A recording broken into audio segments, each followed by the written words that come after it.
The team at the back, we are waiting for you to play it out.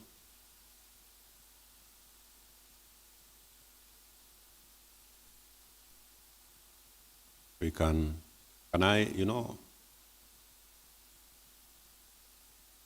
the team at the back, I know from a tech, please give me a signal if it's not working, because all these people, I know they are patriots and they can sing the national anthem in whichever language we decide here. Please give me a signal.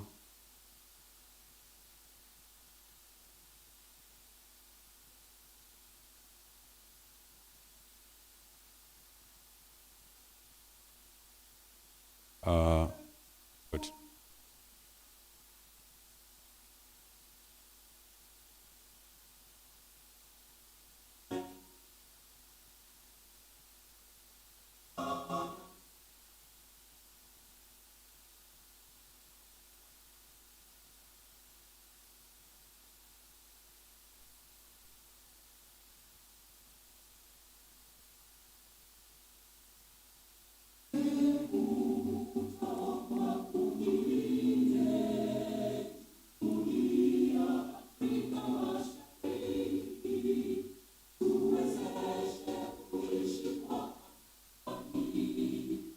Timize na malengo yetu, jumuiya yetu sote tulilinde, tuajibike, tuimarike, umoja wetu ni nguzo yetu, idumu jumuiya yetu.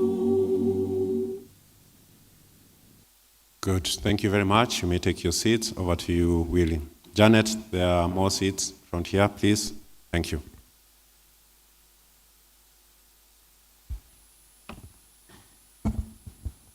Thank you very much, my good brother Wainaina. I was not expecting to give any remarks, so allow me to be as brief as I possibly can. I would like to acknowledge my brother, CEO of CMA, Bonashamia. Thank you very much for convening this.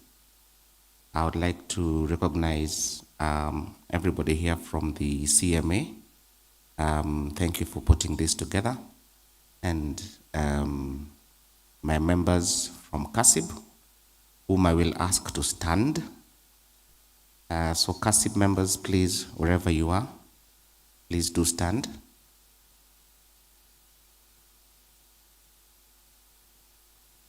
So those are the CASIB members. I am sure that we have many more on the way.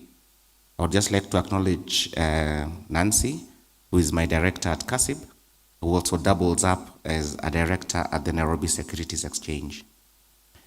My brother Jesse, CDSE CEO, asante sana. I can see my brothers and sisters from the Custodians Association, Gideon, who is accusing me of having abandoned him in the gutters where we used to fight together in the trenches. We are still fighting. Our fights never end. Yes.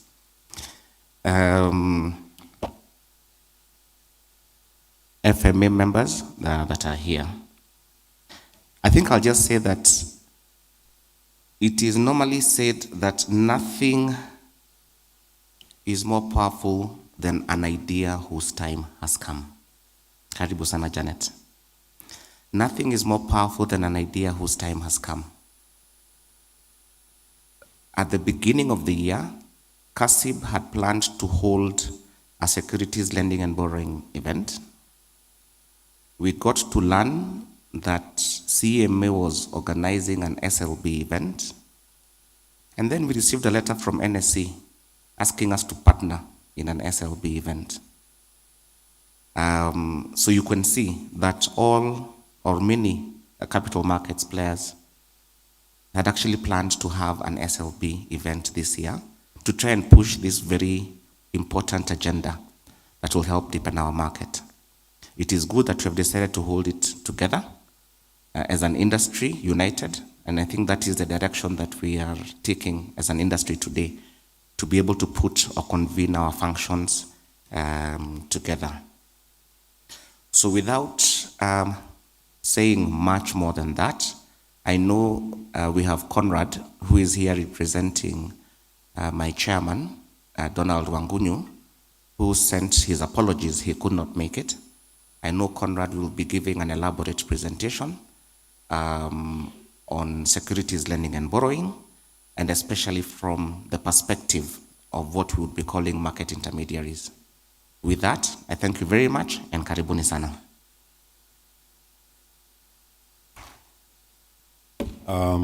Thank you very, very, very much, Willie, and your membership for the support. The members of CASIP will be central to this, and that's why strategically we have said that we really want to have the proposals going forward be industry-driven. We don't want to sit in our offices and say this is the policy guidance. We first want to engage you as an industry so that whatever we are putting in the proposals going forward, it's something that will work in this industry. I am not sure whether the colleague from CPF has come in because we were supposed to have remarks from the CPF.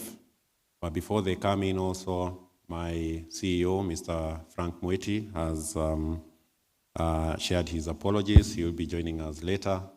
But of course, he had shared with the MC the position of the exchange with regard to this matter. Let me say that this is a very, very important workshop for us. It is coming when we all know that our markets are looking up across the asset classes. Your equities market is doing very, very well. The bond market is doing very well. The derivatives market is doing very, very well. So the pressure we all must have in our shoulders is how do we sustain that momentum, especially from a liquidity perspective.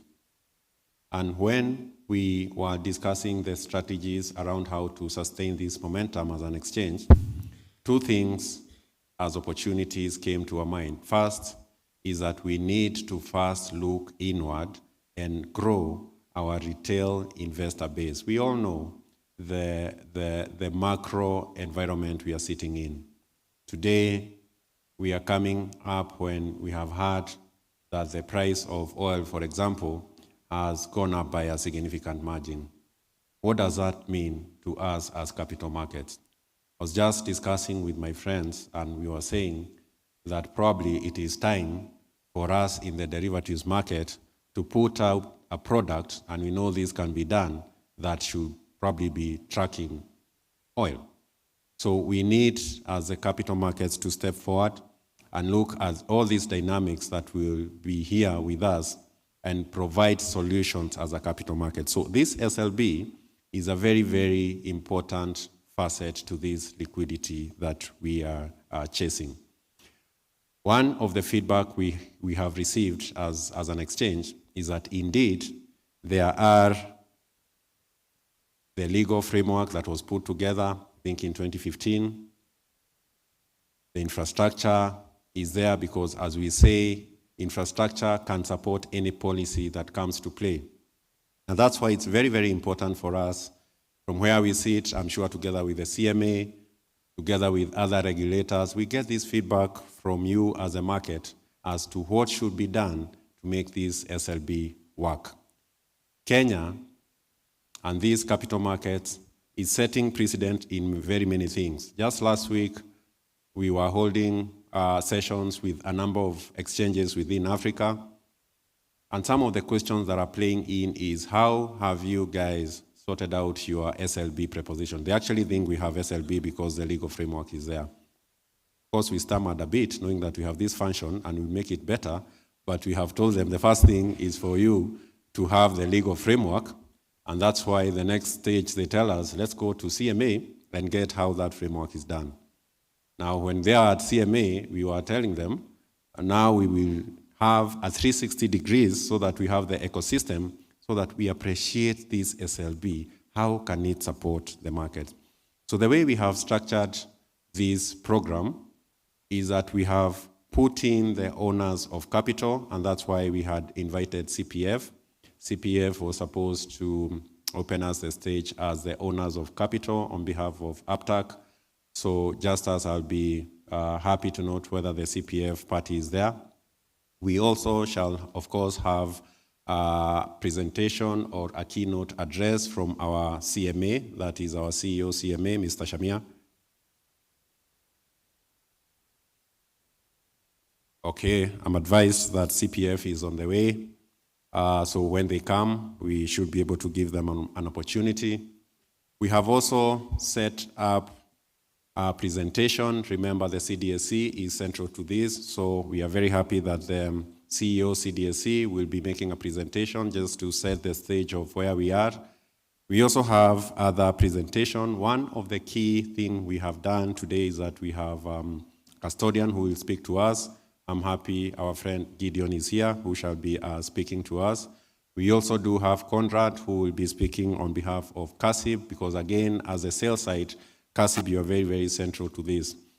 We are very keen to get feedback across the spectrum, and that is why we have put a very rich panel, I guess of 3 ladies and 1 gentleman who has told me he shall not be intimidated. He will give us all the feedback.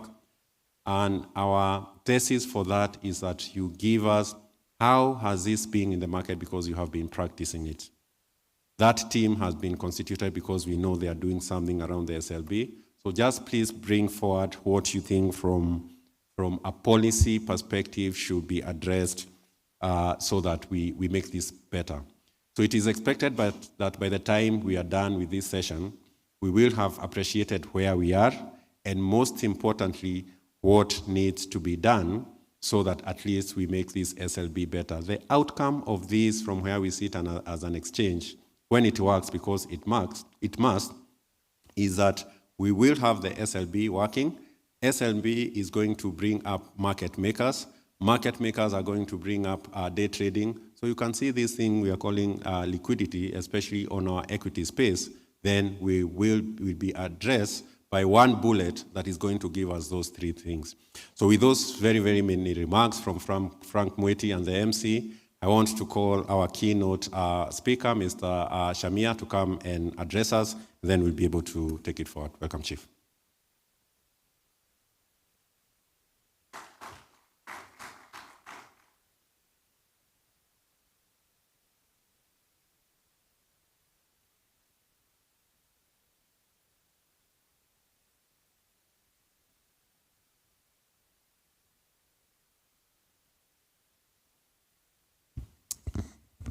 Thank you, Wainaina. I didn't know you can be a good MC. I think you kept us awake. Thank you for being here. I think it's a cold morning, and it is good to see us here early. Maybe some of us should apologize for having come in a few minutes late. But allow me maybe to stand on the many protocols that have been mentioned here. But let me also recognize the leadership from NSC, CDSC, CASIP, our custodian association, the banks, my own colleagues from CMA, and all the invited guests. Good morning. I'll be very brief because I think today we want to speak to ourselves, because SLB is one of those areas we discussed many years. And in fact, we got the legal framework in place, but we haven't done so much. But let me thank CDSC because they have taken the leadership. They have shown us the interest on how to progress this. So I guess maybe as we receive our presentations, we will reflect on the feedback so that we see how do we move this forward? So I'm honored today to stand before you at this important forum on securities lending and borrowing to highlight the importance of having SLB, which is an essential pillar in the development of liquid, efficient, resilient, and reliable capital markets.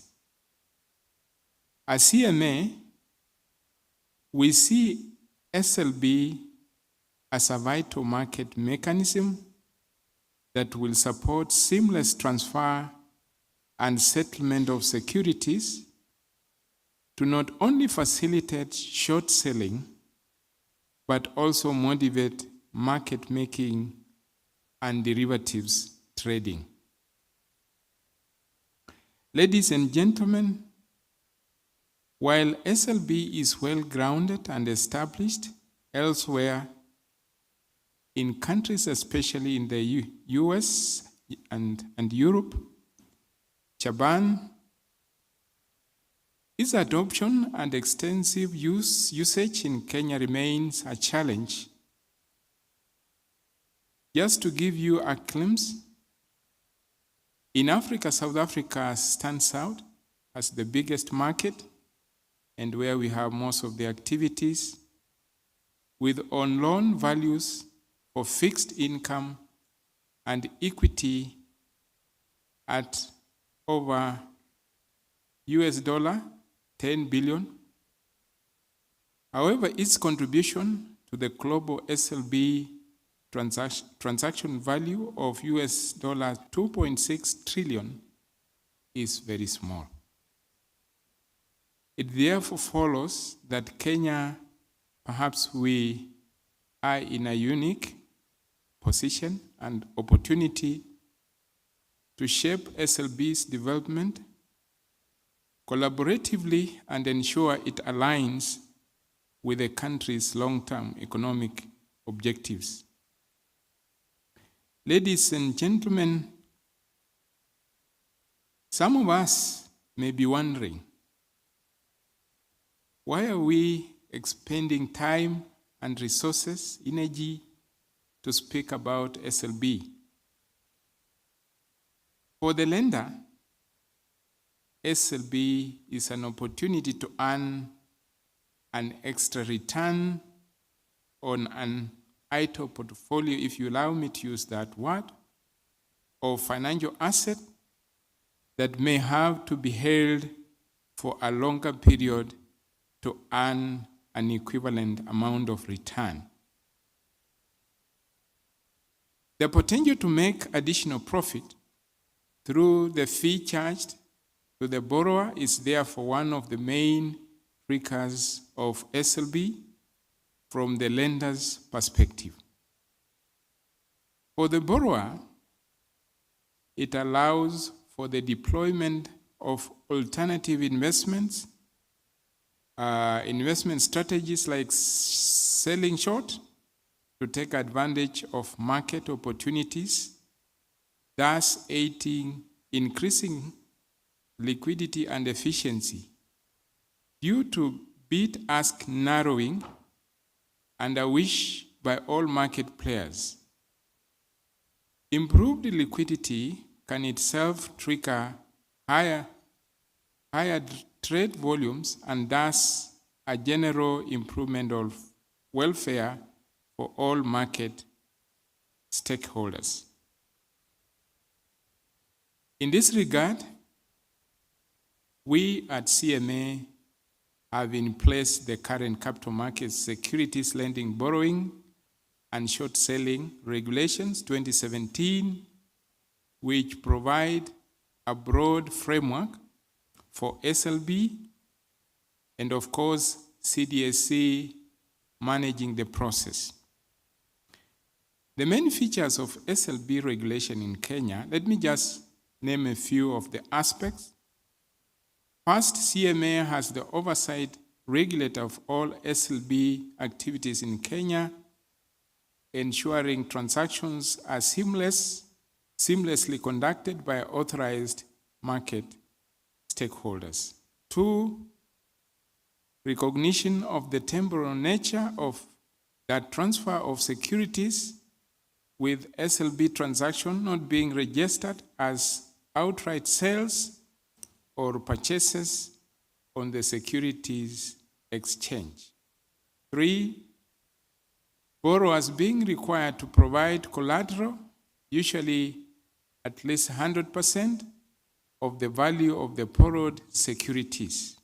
4, a restriction on authorized securities that could be eligible for SLB transactions. And then 5, a requirement for market intermediaries to submit regular reports on their SLB transactions to the authority and others, including the exchanges where some of those securities could be listed.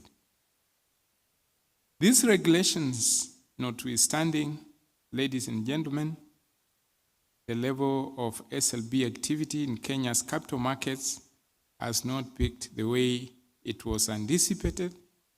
In our strategic vision as an industry, this therefore explains why we are keen on pursuing the issue actively so that we can be back on track.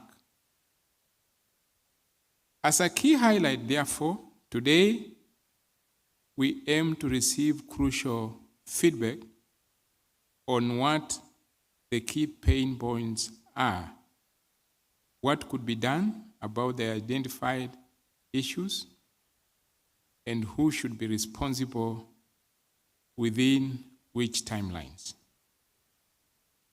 If we commit our resources to these issues, I'm certain that we shall place ourselves firmly on the path to ultimate success.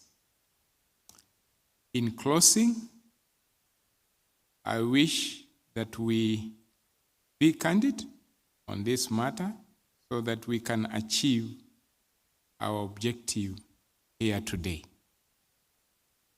I'm sure as we go into these discussions, they are even wider beyond capital markets as we know it. I can see our fellow regulators. I see IRA here.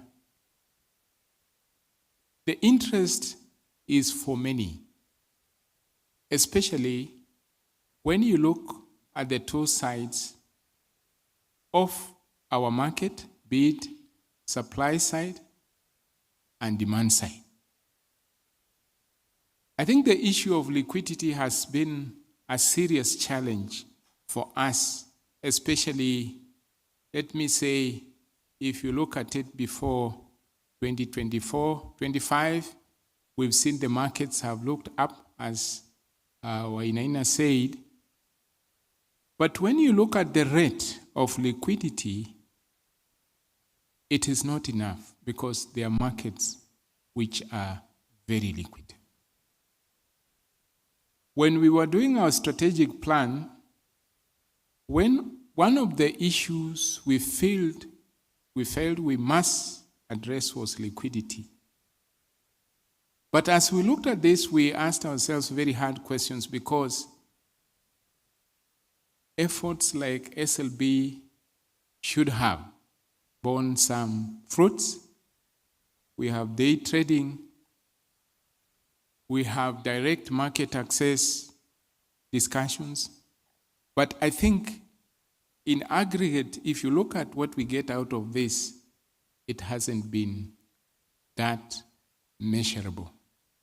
So today, please, I see quite very good attendance. Let us listen to ourselves.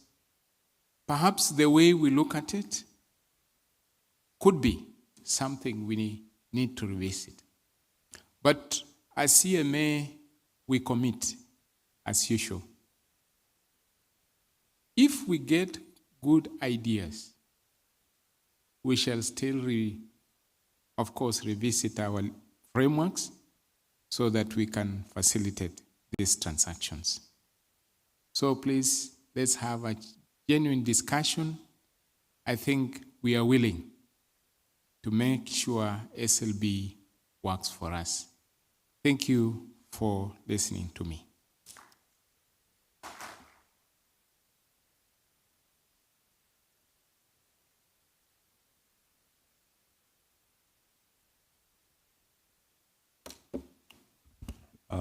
Thank you very much, Mr. Shamia, for those very, very, very elaborate words.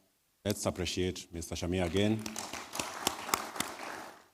More also for giving us a blank check that CMA, as our oversight, they want to receive feedback, and the feedback that is going to make these proposals work, they, as CMA, are happy to support and ensure that it is done. I'm also happy that, Mr. Shamia, you have guided the meeting, that our purpose here is three. One, we want to appreciate what are the pain points. Most of us here being practitioners of these initiatives around the SLB. Two, what can be done?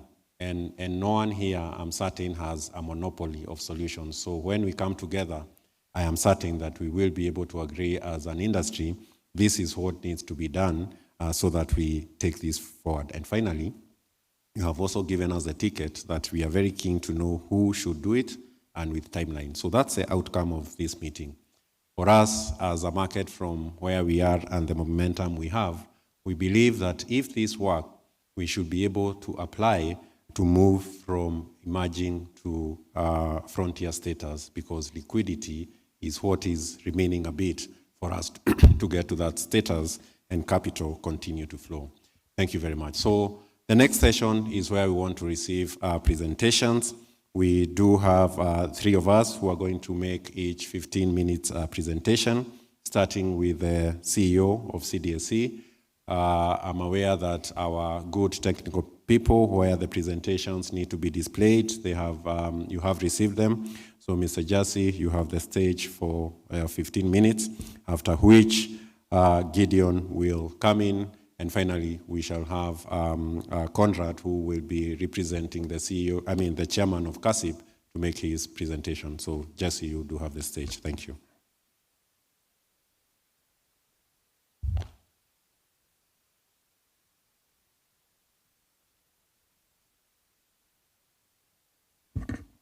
Thank you, David. CEO, CMA, and the team from CMA,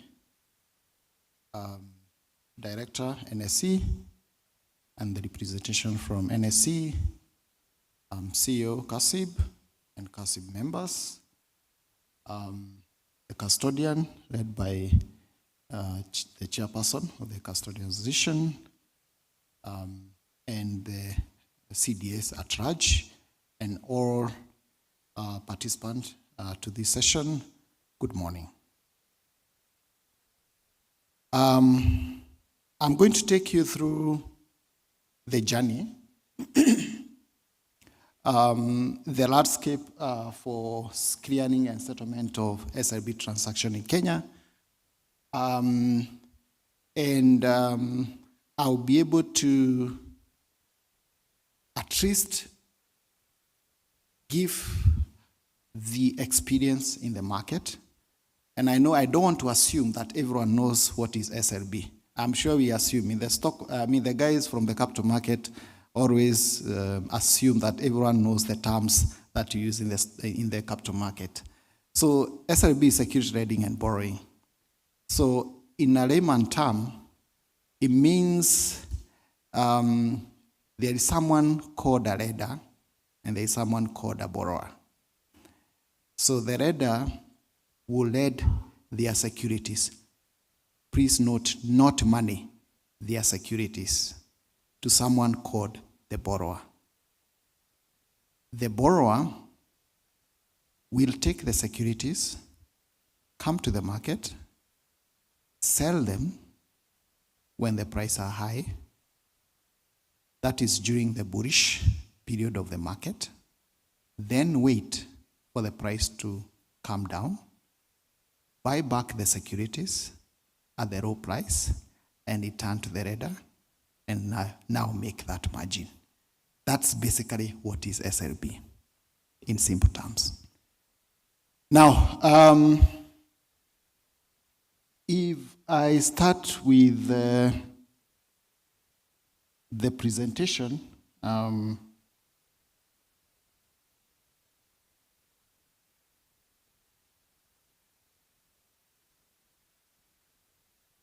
not sure your gadget is working or him.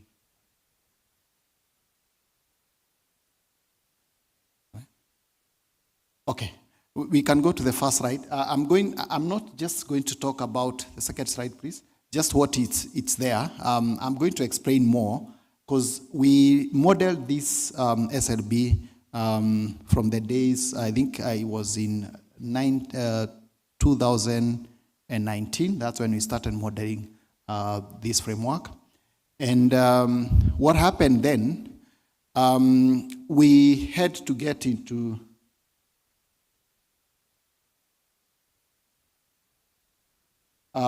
we had to get the approvals from CMA on the type of SIB that we introduced into the market.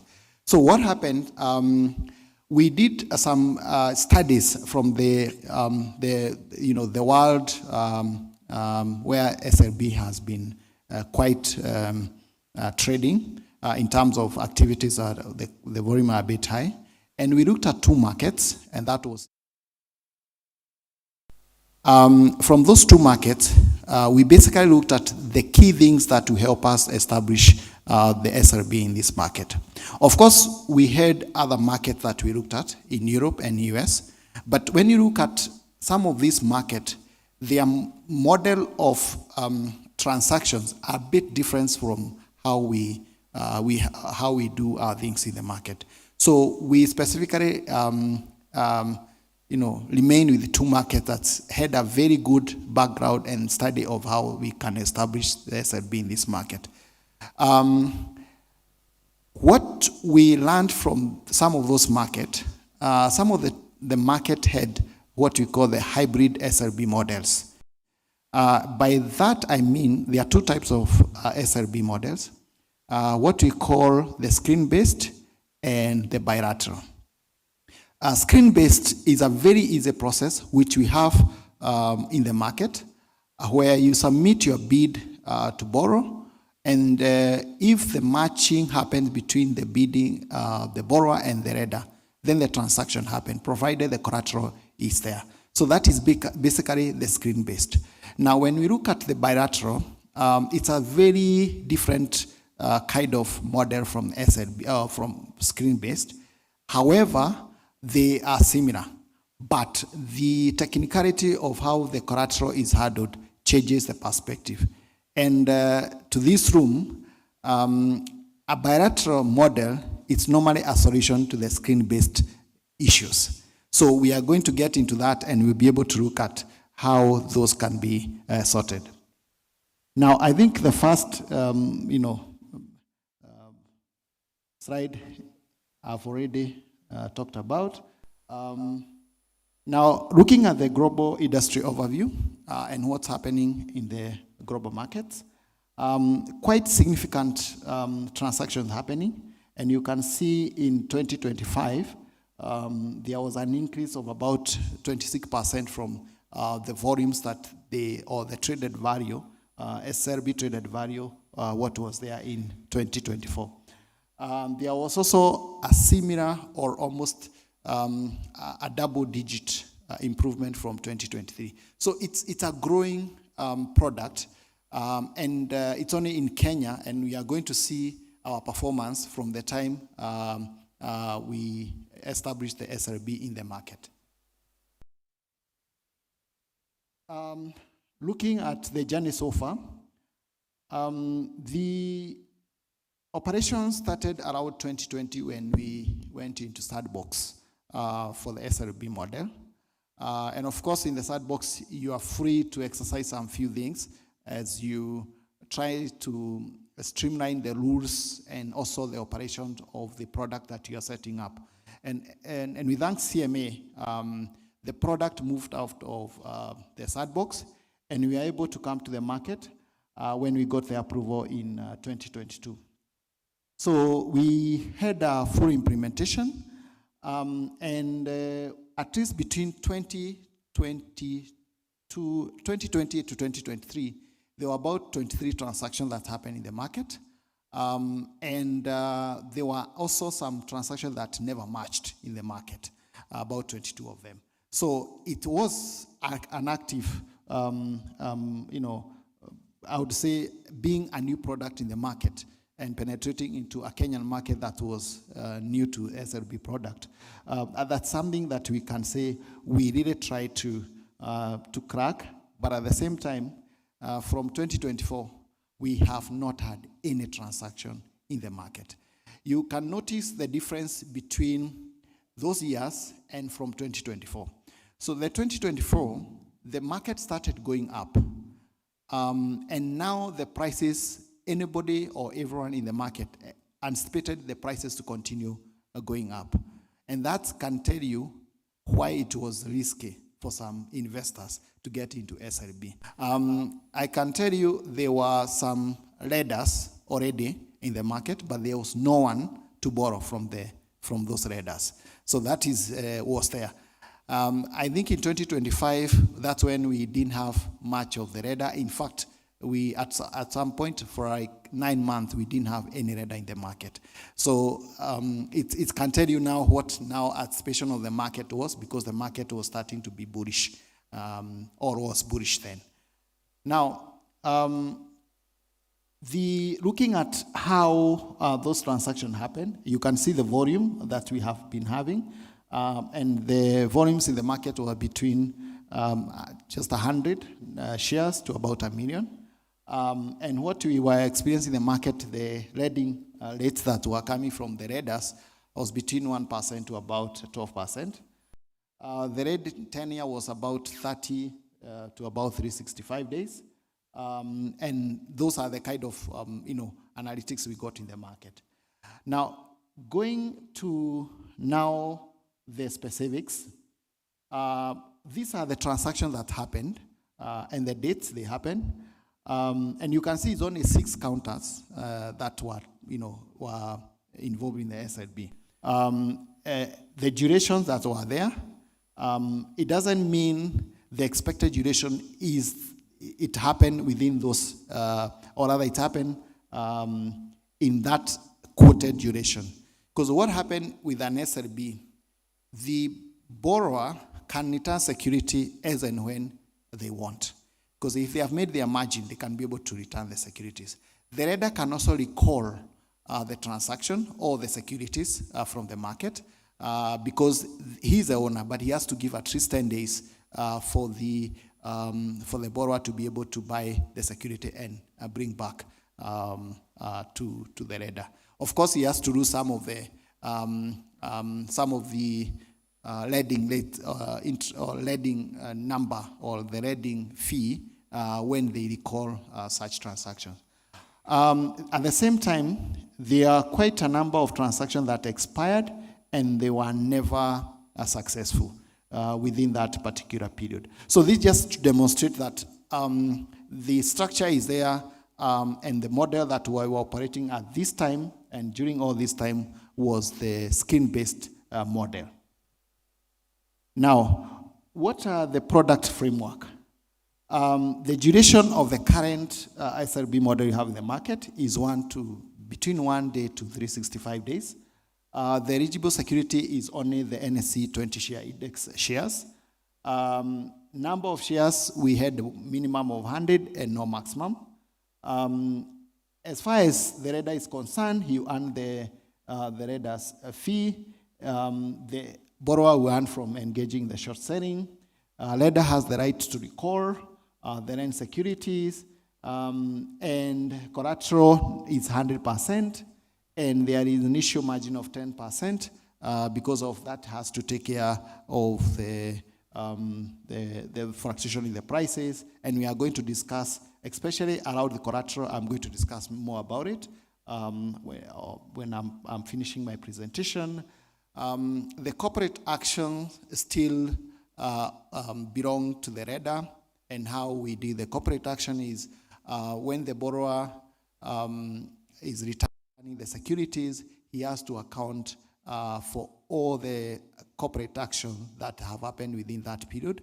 However, the borrower may decide to return the securities before the corporate action closing date, and therefore he will not be owing the corporate action to the lender. So that is basically what it means when you talk of the beneficial owner of the corporate action is the lender. Of course, the regulations are there, and also we have established what we call a CDSC guarantee fund for SLB. Now, what does the lender earn from the SLB? First, the lender is a long-term investor who buys securities for long term. And I believe most of the pension funds and most other fund managers, they are involved in such long-term buying of security for long-term purpose.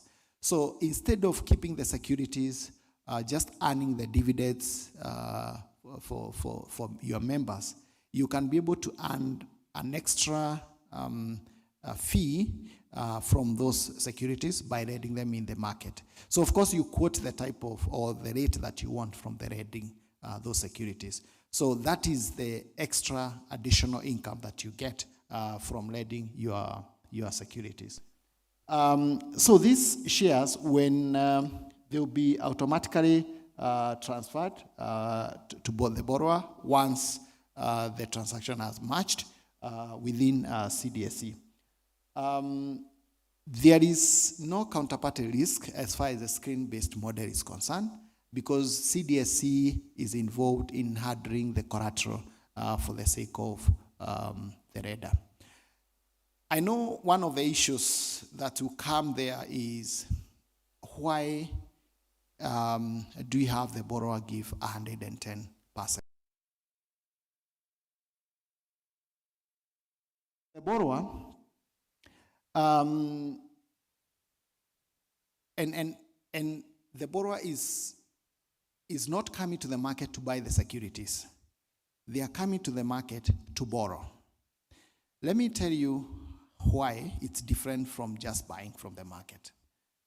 So the borrower will cognize that security, the prices is about to come down. And all of us knows when the market is coming down.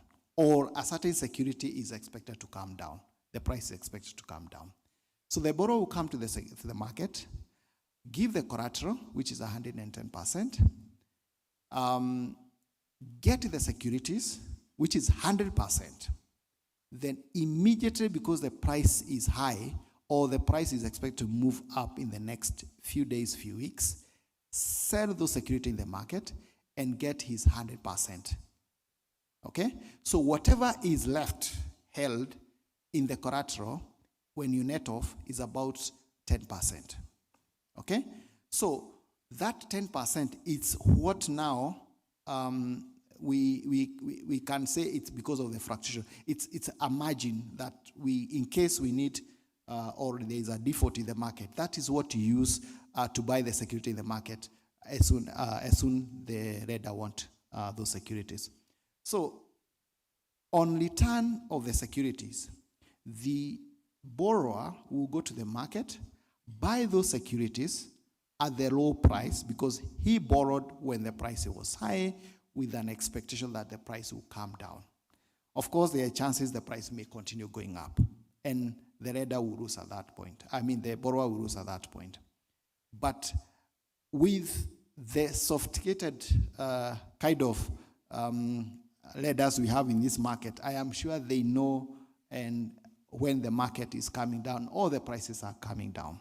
So that's when they'll be able to go to the market, buy back when the price is low, and return to the lender. So if they had borrowed when the price was 10, for example, 10 shillings, and sold in the market at 10 shillings, then the price moved downward to 5 shillings, they buy back from the market and return to the lender. So their gain is that 5%, that 5 shillings difference. Okay? That is the gain. Now, You may ask what happened to the collateral that they give to the market.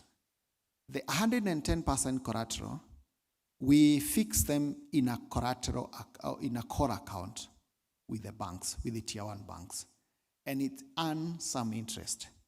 So that interest will be returned to the borrower. Of course, we are going to, net off with a management fee, a small management fee, and that will go back to the borrower. Indian market does not return the principal with the interest. But we saw it for Kenyan market to try and see how we can be able to return that amount with some interest, because we are holding your money.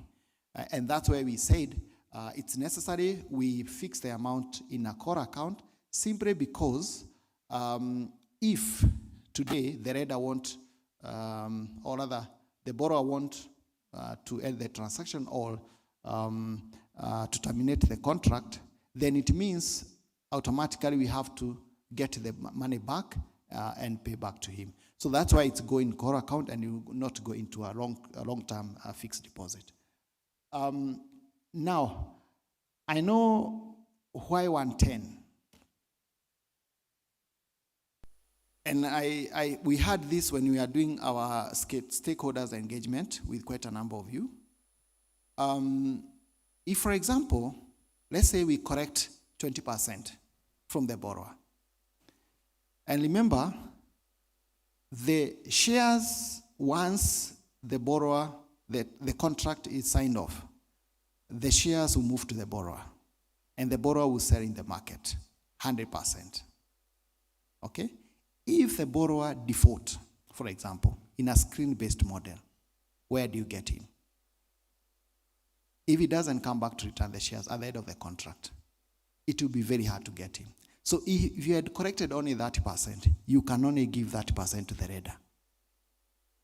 Of course, the product at that point doesn't make sense at all. So that's the reason why we had put, and most of the market have put 110%. Well, some market have put 105%.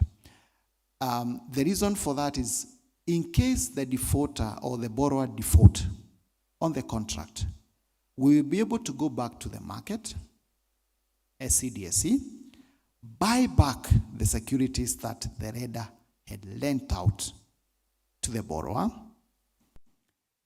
and in case the prices of those securities have gone up, that's why we had the 10% over and above the 100%, and we keep what we call mark to market all the time, so that we'll be able, when we go to the market, we'll be able to give a good bid for buying, and we'll be able to get the securities and return to the reader.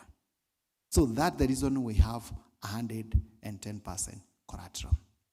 However, there will be a solution, and which we will now discuss in this room, because I know most of us have been, been discouraged because of the collateral issue.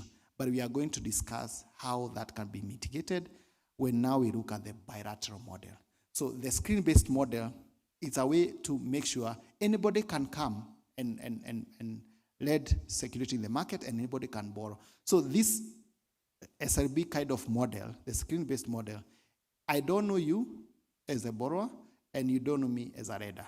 So that's why we have to put mitigation measures, so that even if you don't know each other, at least we know what we can do and what we can execute to make sure that the reader get back their security at the end of the contract. And the reason why we have specifically dealt with only the NSE 20 share index is because they are a bit liquid. We want securities that are liquid. We can be able to come to the market and buy easily and be able to return to the reader.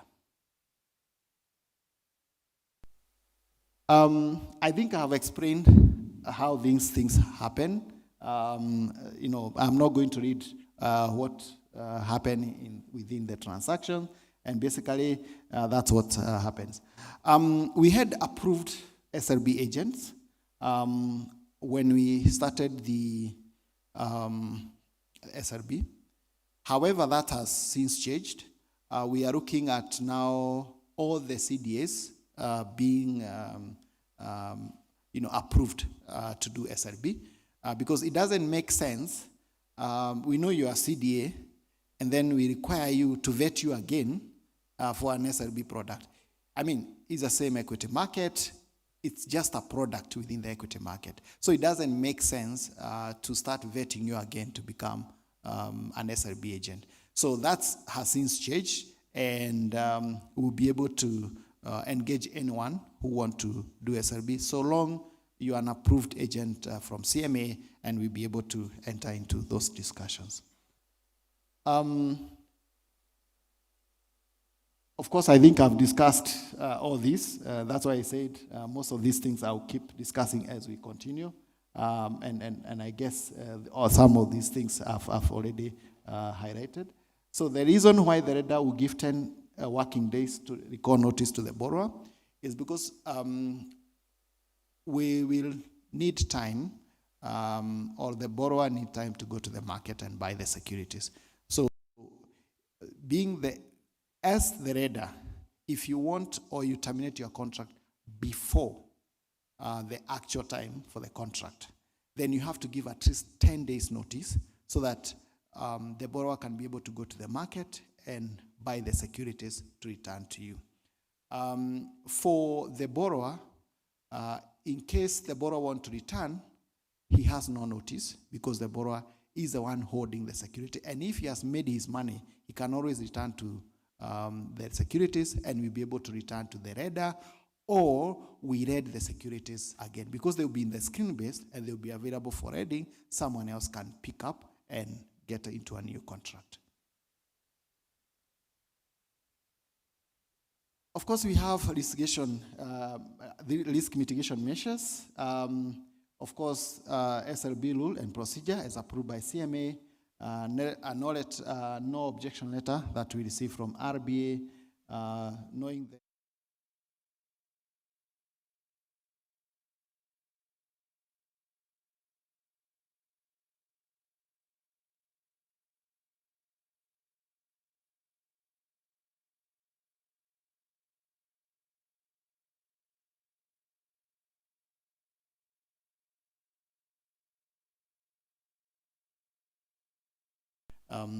in your SRB model, then of course, you are not going to attract the international investors. So that is key, because it's the leading, or it's the regulation or the agreement that's maintained by ISRA, and it's essential for all the standardization of the transactions, whether it's a counterparty risk, looking at the transaction uniformity across the globe, and that's what it's key to them. If you don't have that, and all our rules have been benchmarked with GMSRA, so that we make sure that our global clients are able to participate in the market because of some of this. Now, the market as it is today is basically an SRB model. And we have the key challenges that are there in the market. One, there is low participation, both the institutional and retail investors. The low understanding of SRB, and I know quite a number of people in the market who still don't understand what is SRB. There is limited participation by custodian CDAs in trying to facilitate SRB. So the mitigation measures is basically to try and see how we can deepen the participation into the market.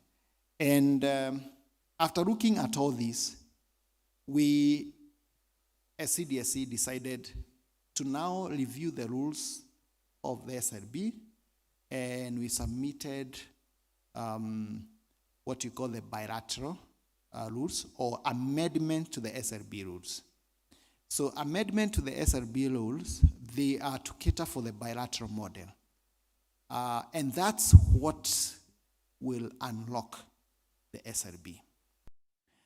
Our teams, the technical team from CDSC and the technical team from CMA, are currently in the finalization stages of those rules that will now unlock the SRB.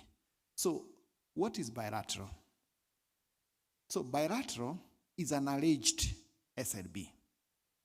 So for screen-based, you borrow and you lend someone you don't know. And even the CDA don't know those people. Because you come to the screen, post your bid to lend, someone else posts their bid to borrow, and if there is a match, then the transaction happens. But an organized SLB is where a CDA who knows a borrower and knows a lender, all themselves, okay, allege to borrow securities from the no one, the people they know, or the borrowers or the lenders they know in the market. When that transaction happens, the CDA has the knowledge of the two parties. They maintain their investors' account within themselves, and they're able to control, if the borrower sells the securities, they are able to control the funds from that account, and they are able to make sure that they mitigate against the lender losing their securities. So within the CDA, it becomes an SLB house, where the kind of collateral that's within themselves, between the borrower and the lender, it's known to the CDA, and the CDA is able to organize between the two because they are their clients. In case a CDA want to have an arrangement with another CDA of the same, at least that is very possible because there will be an arrangement and they will sign an agreement between themselves. What we need as CDSC is to see those agreements once you arrange and how you have mitigated against the lender losing their securities. And before we do any transfer from the lender to the borrower, we'll need to see those agreements between the lender and the borrower organized by the CDA. So the CDA, as I said, become the clearing house for that specific matter. So with that, at least there is an agreement between the two on the type of security. Whether it's 20% or 0% collateral, that is between the two because they have been organized by someone who knows the two. It could be a broker and a fund manager. So that would be very easy. So at least they know each other. But for the screen-based, for the retail client who don't know any other person in the market who is lending or who is borrowing, then we have the screen-based for them. But now the bilateral will come to sort out those issues and unlock that issue of collateral, which I hear has become the issue in the market. So basically, that's what we have in the market, and we are looking forward the introduction of the bilateral model in the next few days once we get the approval from CMA. Thank you very much.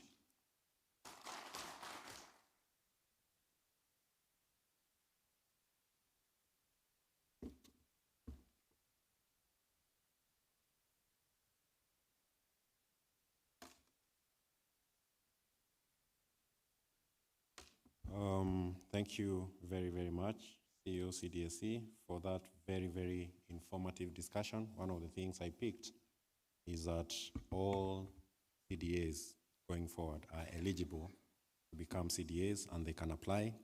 I also picked that there is an action item because from this meeting we want very, very measurable action items to formalize that bilateral discussion that is going on between CSD and CMA. The timelines, the MC has no powers yet, but before the end of the session, we'll be able to align on the timelines. So we have two more presentations that are taking about 15 minutes each. Please, we are very, very much cognizant of time. So I want to invite on stage my friend Gideon Choka, who has a very good title here, Executive Principal, Head of Financing and Securities, Kenya and East African Financial Markets, Standard Chartered. And he has also told me he wants to be an SLB agent. I don't know whether he's going to confirm. So welcome, sir. 15 minutes, the lender will call his time. The CEO of CMA, the CEO of CASIP Fund Managers, and all present, riding on the protocols already established. Good morning. Yes, we'll take you through. Some of the points will be repeated, both for emphasis, as we go through this journey of SLB. Some were touched on by Mr. Shamia, but I will take you through two aspects mainly. What are the opportunities, and how do we increase efficiencies? And some of this will challenge the existing conditions or situations that we have in Kenya, because we have to think ahead and think out of the box, challenge what we have, and ask ourselves, how do we take it from here? So opportunities. First of all, this is where I'll repeat some of the things already mentioned. The asset owners are insurance companies and pension funds. No other category of clients would fit the size of funds that they have. Combined, it's trillions. Now, they normally hold these securities anyway for very long. The question is, what should they do with it? And that is where SLB comes in. This limited understanding has already been mentioned. I don't want to belabor the point, but what they need is a framework where they see that the incentives outweigh the risk that they may be thinking about. And I call some of them psychological risk, because they should not be there. The framework is very well robust and the risk management is proper, but they decide to keep on holding.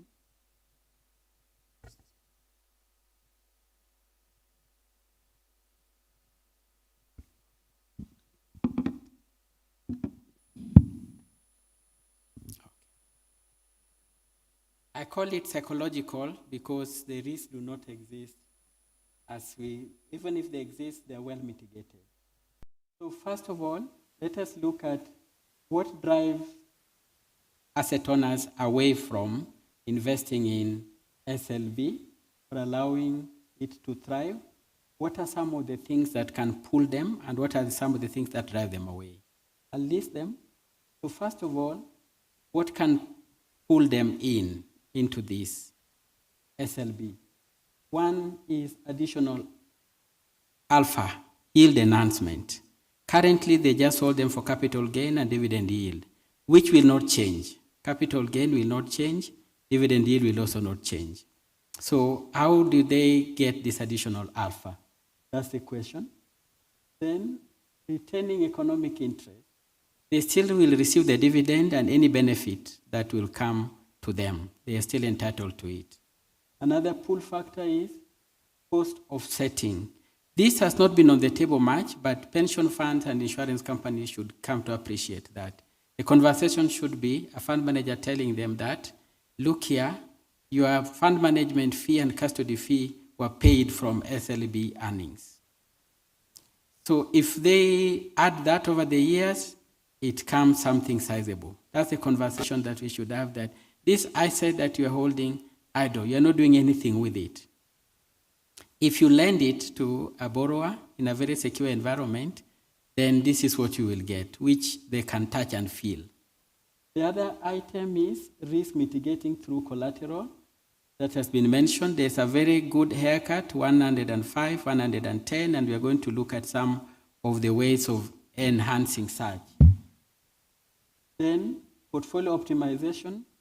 The fund managers will then, rather than just depend on capital gain and dividend income, they will now look for ways of optimizing. Even if they get 1 to 5%, that will really help. Then very, very interesting, the last point there, that if these big institutional investors participate in SLB, what is in it for them? Unknown to them, the liquidity, which will be improved because of this, will bring price stability. So it will enhance the value of what they hold. This is another conversation that we need to bring to the table for them. That look, if you all hold them, it's like you are holding these shares, doing anything with them, it's impacting the valuation of these securities. You are depriving the market of the need much needed liquidity. So this is something that we can discuss with the trustees and the insurance company. Now, what are the pushes? What are some of the things that push them away from SLB? The first point there is fiduciary fear and liability. The what if something goes wrong? I'm a trustee, my tenure is limited, and I don't want that tag that shares or securities got lost when I was at the helm. What will happen? But we are going to counter that because of the risk management structures that are in place. So that's the psychological side that I talked about earlier. The second point is they would think that they would make them lose voting rights. But how many times do they vote? At any rate, it's the fund managers who vote, and they could always, once this market gets advanced, there'll be ways of recalling shares if you want to vote. Currently it's 10 days, but we look at improving that to a much shorter period. Now, the other item is operational complexity. People just don't understand what it would mean. And this is where automation will come in. I'll talk more about this, but there are very few custodians, fund managers, and brokers who put system in place to manage this, especially margin and collateral management. That is a very complex area that many do not understand. The other thing is tax uncertainty. The manufactured income, the dividend and coupon that come in when we get to fixed income. How will KRA look at them? Historically, they would want to see this as additional income, but if the fund manager held them for a pension fund or insurance, they would not be subjected to the same because the dividend still flows back to them. So how do we bring in the taxman and explain to them that this is flow income? It's manufactured because of the SLB. Once they understand, then they will not see it as additional income. That's one of the tax liabilities that they would be afraid of that could be pushing them away. The other thing is reputational risk. That participating in SLB means that you are betting against the market. That's the thought that they'll be having. They don't look at it as a strategic way of enhancing the yield. It is a bet, and what if something goes wrong? So then that takes us to the next part, which is the last part, operational efficiencies and automation. Let us look at some of the things that we need to look at. The current preference for collateral has always been cash. That's the way it was brought up. But can we challenge the status quo? Like, the conversation has started, use of bonds and treasury bills. With the DAO CSD, we can now mark a lien. It's possible. Why are we not using it for SLB? Because movement of cash has its own complications, and some people, if you look at how much interest they will get from that cash, vis-a-vis if they deployed it somewhere else, and they could be holding some of these securities, like if the market will have proper market makers, then they would be having treasury bills, treasury bonds that they can use. The other thing is quite radical. The very liquid assets, like in the NSE 20, can we think of using them also as collateral, but be aggressive with the margin? Put a margin of about 25%. If the market maker has it, these securities, why should they be restricted to cash or bonds only? They can also use it. This is radical thinking, new thinking. What can we do? Because pension funds and insurance companies would hold this for a very long time. Why don't we make use of this? Then the other one is the tri-party collateral management. I know the CDACC has talked of bilateral and screen-based. Now, even for bilateral, one thing that we lack is efficiencies in management of margin, call margins, and collateral movement. If we centered this around one, we do not have an official CCP, central counterparty, but CDAC is a quasi-CCP. What if we enable CDAC to be the agent that we outsource all these things to? I'm going to talk about something on dividend management, corporate actions that will also touch on this. that will change the equation totally, because they can invest in a system that can be able to manage this quite efficiently. So the administrative burdens can be quite big, but what we are thinking of is this neutral counterparty will really help to give stability and confidence in this market, because you do not need to have many people setting up their own systems and costly, which may be costly, which can discourage them from starting this SLB. Now, the second thing would be margin and mark to market. That's quite a challenge for us here. So far, this aspect is left to custodians to monitor. The maintenance of margin is a custodian to monitor and call. But I can tell you for free that custody, I don't know if there's one in Kenya who has already invested in this. It's a challenge to monitor securities from the time trading starts up to the end of the day. In most cases, you'll get a position at the end of the day. What about intraday, especially when the market is volatile? So that is something that is an Achilles heel. We really need to work on it. So the other thing is automation of substitution. We're looking at a time when you give a T-bill as collateral, it's matured on a Monday, first business day of the week, and you want to substitute. A system that will allow us to give that substitution automatically before it matures. So you can substitute it on a Friday, the last business day of the week, then it does so that now they do not expose the lender to any risk. These are some of the things why we need to have one CCP in the market, so that they can be able to do all those things in a very structured way. Number 3 is the use of Swift and automation. Swift will enable us to do what would ordinarily take weeks if we use a manual system. If we use Swift, we'll be able to move the securities in a very short time and also swap any maturing securities very fast. Then the messages will also standardize us with the global world, where this is what people know. If international investors are to come in, they want to see how automated and how standardized is this. Then technical integration.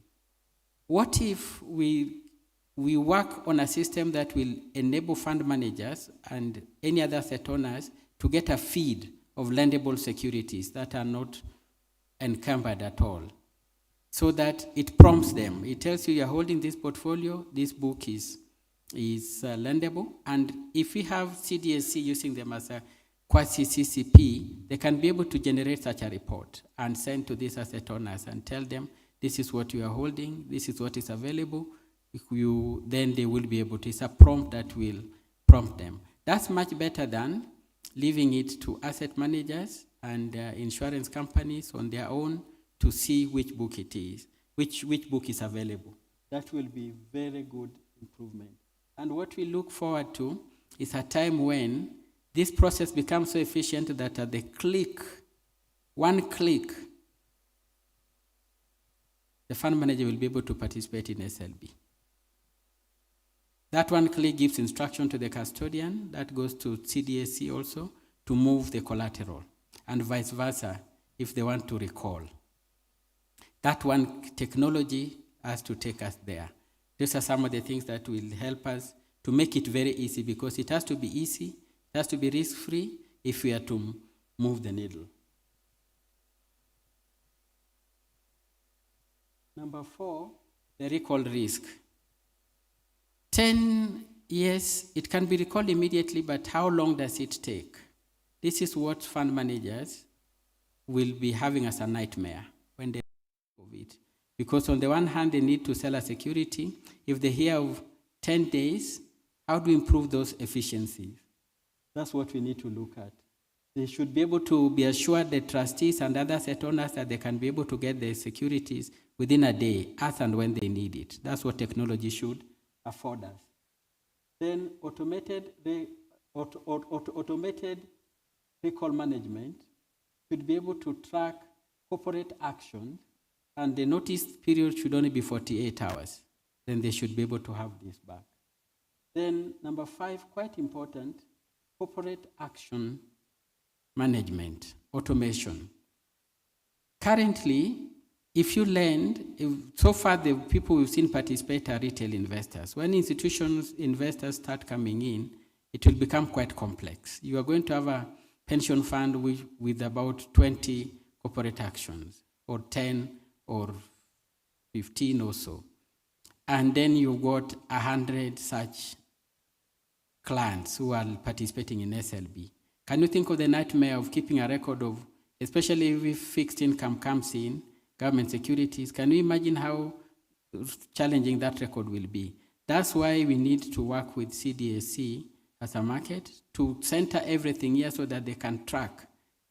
Yes, I'm not putting you on the spot, but just saying that we need one counterparty who can invest in a system that they'll be able to know which corporate action is due to who at what time, and when did this security move, when was it recalled, what needs to be done. So this will really reduce administrative errors that can arise.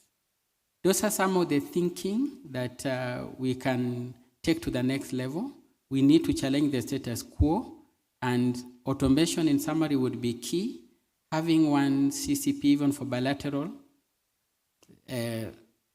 SLB or screen-based will really increase confidence in the market, and that will also give confidence to the asset managers that this is a win-win for them. So we are all in it together. We need to educate, enhance our level of interaction with the trustees and insurance companies that this is a low-lying fruit that they can take advantage of. Thank you.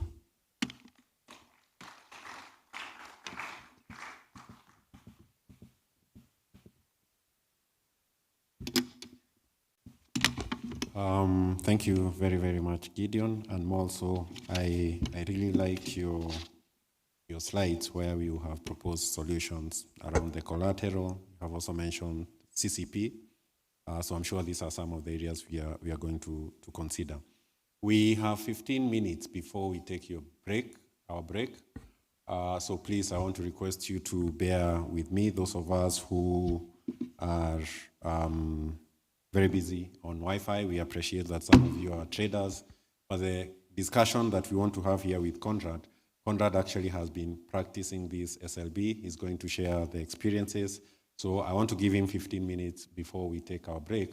So please bear with us. Conrad, you do have the stage. And you can also, if you find it wise, you can use this mic.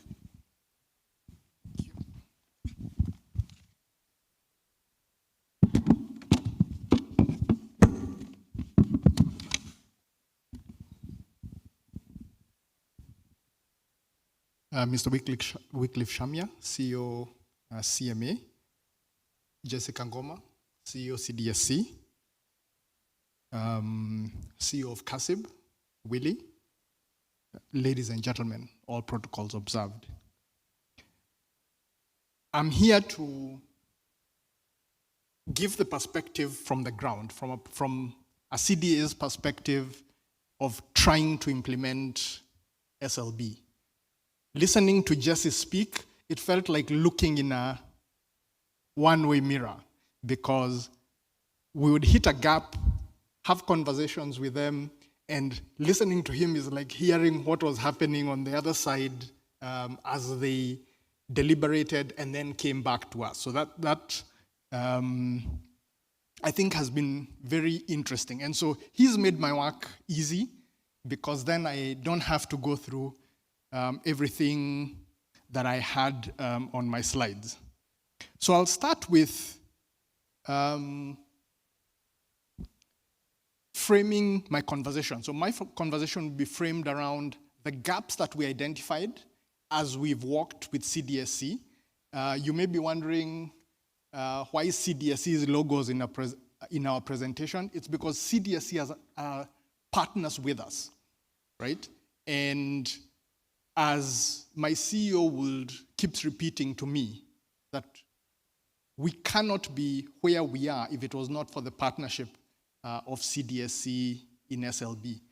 And he does send his apologies for not being here. He would have wanted to be here, but he needed to travel, and so I am here representing him as the chair of CASIB and the CEO of Forefront, which in itself is a good thing because as Forefront, we are spearheading. We are not just sitting in the background, we are spearheading this thing called SLB. So we'll look at it from the 4 gaps that we identified as we went on and how we were able to address some of them and how some of them are still were adjusted to work for the market that we have. Okay, so we started this journey in 2021. I originally thought it was 2022 because that's when CDSC came out of the sandbox. But then I looked at our emails and we actually started talking to CDSC in August of 2021, right? And they were kind enough while they were still in the sandbox, to send us the initial documentation so that we can look at it, right? Why were we interested in SLB in 2021? Forefront came into being in 2019. So to that point, this thing we call a bull market was a rumor to us, right? It was literally, hapo zamani za kale kulikuwa na bull market, right? But in our entire existence, all we'd ever seen was a bear market, right? The market didn't seem to cooperate with anyone. And so we needed to look for avenues to begin to generate a return for our customers. And so we looked at SLB and CDSC were kind enough to send us some documentation. We looked at it, we went through it. It took us about 6 months just to immerse in SLB, right? Looking through the process, I know we took 5 to 6 weeks just on the fees, right? Mary, who is here from CDSC, will probably remember this. This is what the lending fee and the borrowing fee calculation look like, right? So we received this and we said, fair enough. We know a bit of math and we did the calculation and the example that CDSC had given us did not match, right? So we rechecked our math. We said, we must have got it wrong. We got the same answer. So we called CDSC and said, the math is not mathing, right? They went and did a comprehensive breakdown, came back to us and said, this is the math. And we did the math and we said, it is still not mathing. Until you realize that you have an item, called number of lending days. So when does the number of lending days start, right? The price is set by the VWAP, right? Or is it? Is it the closing price? Is it the opening price, okay? So let's say it's set at VWAP. So does the borrowing period start on the morning of the day after the contract is signed? Does it end at the end of the day, on the day the contract concludes, right? And those assumptions are what were making their math and our math not add up. And so we're doing the same math, but we're making different assumptions. And so we had to work over 5-6 weeks between us to kind of nail down, what's the real math? Where did the period start? What are the amounts? What are we talking about? And so that started our journey. And once we were done with that, we then hit our first gap, right? Because we sat down, we said, okay, now we have everything we need. We drew up diagrams, flow diagrams. We drew up some system designs, and we said, okay, now that we have some system designs in place, let's put them out. So our vendor who provides our back office system, we told them, this is what we want to do with SLB. And they said, okay, we'll come back to you with a price. They went, they came back to us with a number. And I remember Donald asking me something. He said, either one of 3 things happened. Either our specification was wrong, right? And when we drew up our flows and either that was wrong, or their understanding of our specification is wrong, or they're crazy, right? Because the number we were looking at was, you generally have a range. You know, they're going to come back in this range, right?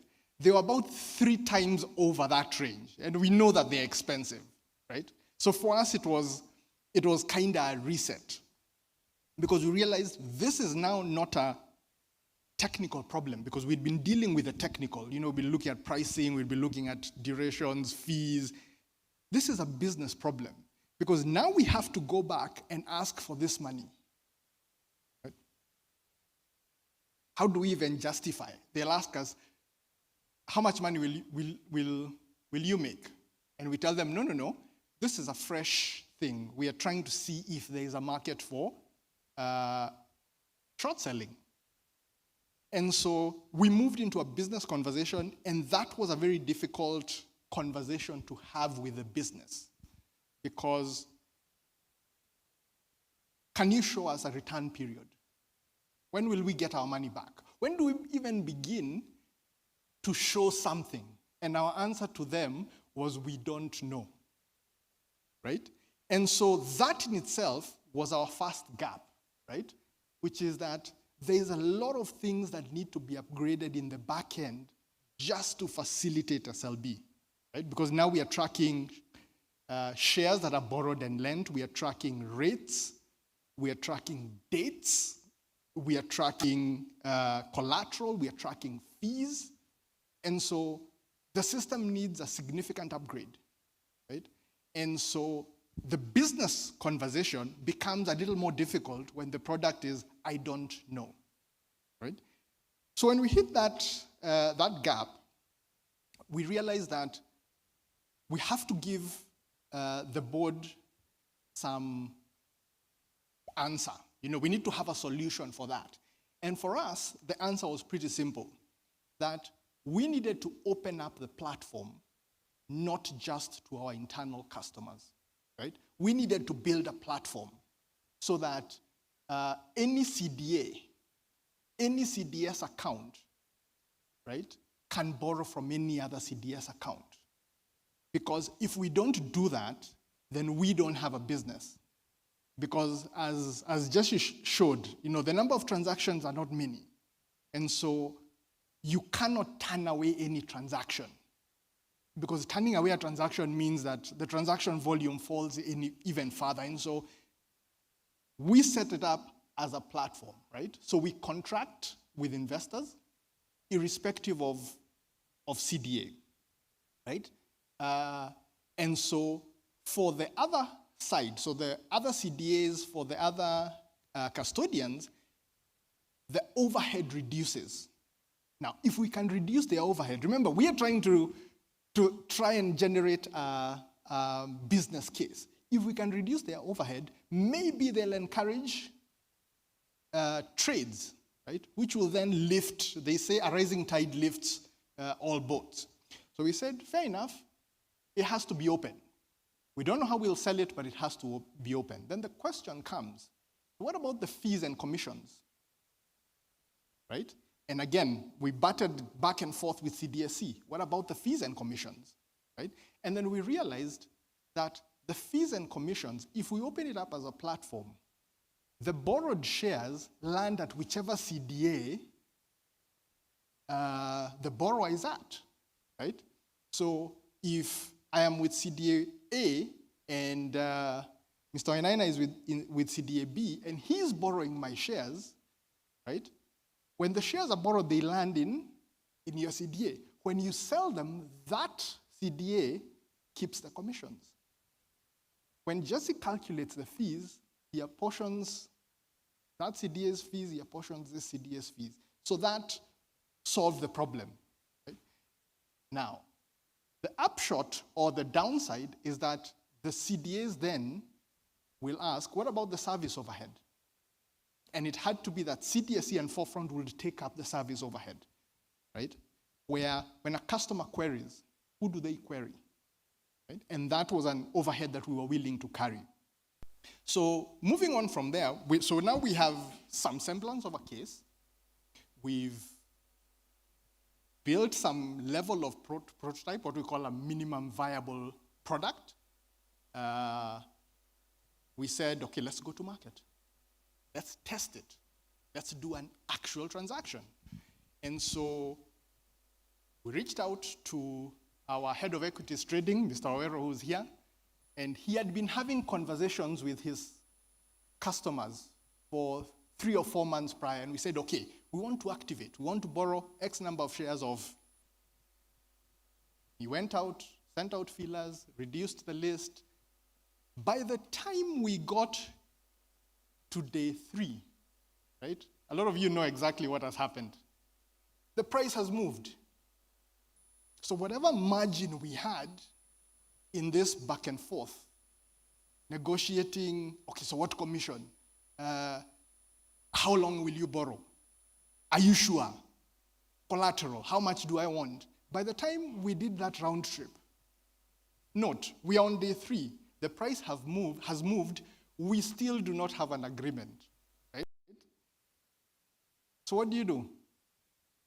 It means that we need to solve that problem. So that's the second gap that we've hit, right? How do we ensure that we match the timing?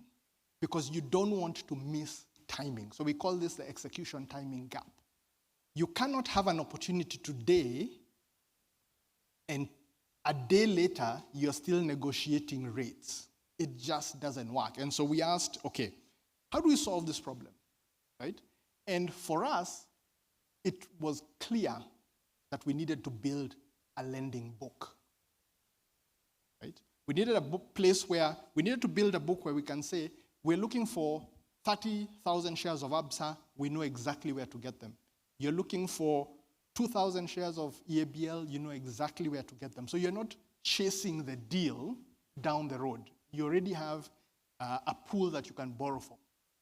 Now, that means we need to pre-negotiate the terms, because you can't then be haggling over, is it 8% or is it 8.5% or is it 8 3/4? You know, maybe throw in a goat for Christmas. It might help us. So everything had to be pre-negotiated. The second thing is we needed to have an anchor lender. We need to have somebody who has a long-term view of the market, and the shares that they're holding are not trading on a day-to-day, week-to-week basis, right? And so that opens only one avenue. So it has to be a fund, because funds tend to have that long-term view.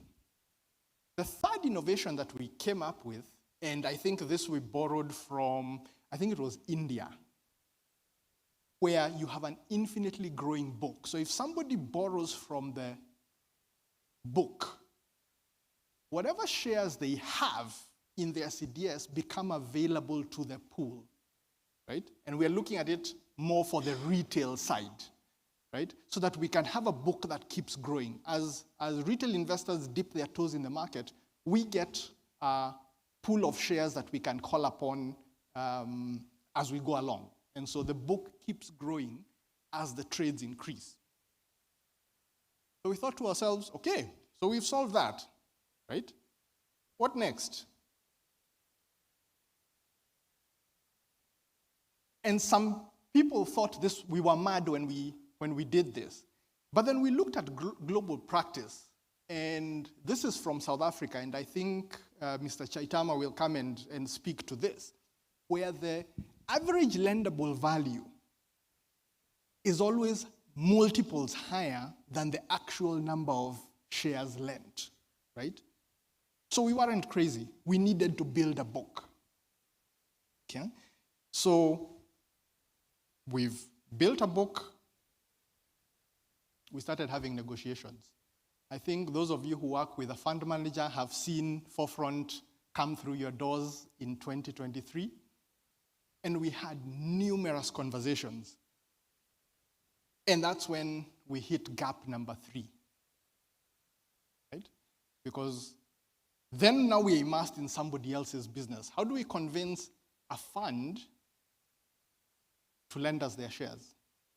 And then we realized, oh, the fund doesn't exist in isolation. There's a trustee. There are contracts on that side, right? And so we started having those negotiations. We didn't think that they would be as difficult as they were.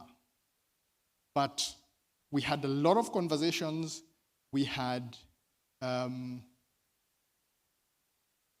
do I put it? We had some warm receptions and we had some not so warm receptions, right? And we realized that we have a chicken and egg problem. Because what the fund managers will tell us is, show me the borrowers. Is there a market? You want me to lend you my shares? Show me the market. Who will I lend to? How many shares are you looking for? And we tell them, we need to build the book first so that we can go to the borrowers and tell them, you can borrow those shares. And so we are stuck in this loop where the lenders want borrowers and the borrowers won't come because they are no. And so, so here we are, having very uncomfortable meetings, right? And through that process, one of the things that we got good at is pitching to trustees, right? Because a fund will tell us, look, we have a whole nother ecosystem on this side. So we would be dragged to meetings where we are meeting trustees because, okay, now make your case. Remember, we have no borrowers, right? But we have to make our case. And we did that. And we came up with what we call a lender contract framework, where a number of things happen. One, we have to tier the service so that the fund can dip their toes in the service. We have to have fund level contracting. So we thought we would contract with the fund manager. But now we contract at the fund level. So if a fund manager is managing 20 funds, we can contract one and leave out the other 9, right? And we had to build documentation at the trustee level, at the same level that fund managers are used to, right? So the screen-based model does not allow the same level of documentation on a trade that the fund managers need. And so we had to build a backend to do the contracting in the way that fund managers are familiar with, okay? So that solves the chicken problem. We still have an egg problem. Where the borrowers come from? As Forefront, we'd already built an algo for the long side, right? So we had an algo for the long side, and so now we had to build on top of that to build an algo for the short side, so that Forefront itself becomes the anchor borrower. Over the last 12 months, we've had 3 borrowing opportunities at that level, right? It's not much, but it's a start. But it is what it is, right? So now we've solved the chicken and egg problem. We thought to ourselves, we've been working at this for 3 years, as at 2024. Ain't nobody in the industry going to put 3 years of their lives in doing this thing. There is no customer who's going to try and understand SLB like that. And so we need to build a way to make it easy to dip your toe in SLB. So we built something, a dashboard that allows us to do that. Remember, SLB is a paradigm shift. There's nothing you do in your life that equates to SLB. Normally, when you go to your neighbor and you borrow something, what you do is you treat it very well so that you can return it. Now you are borrowing it, then you sell it.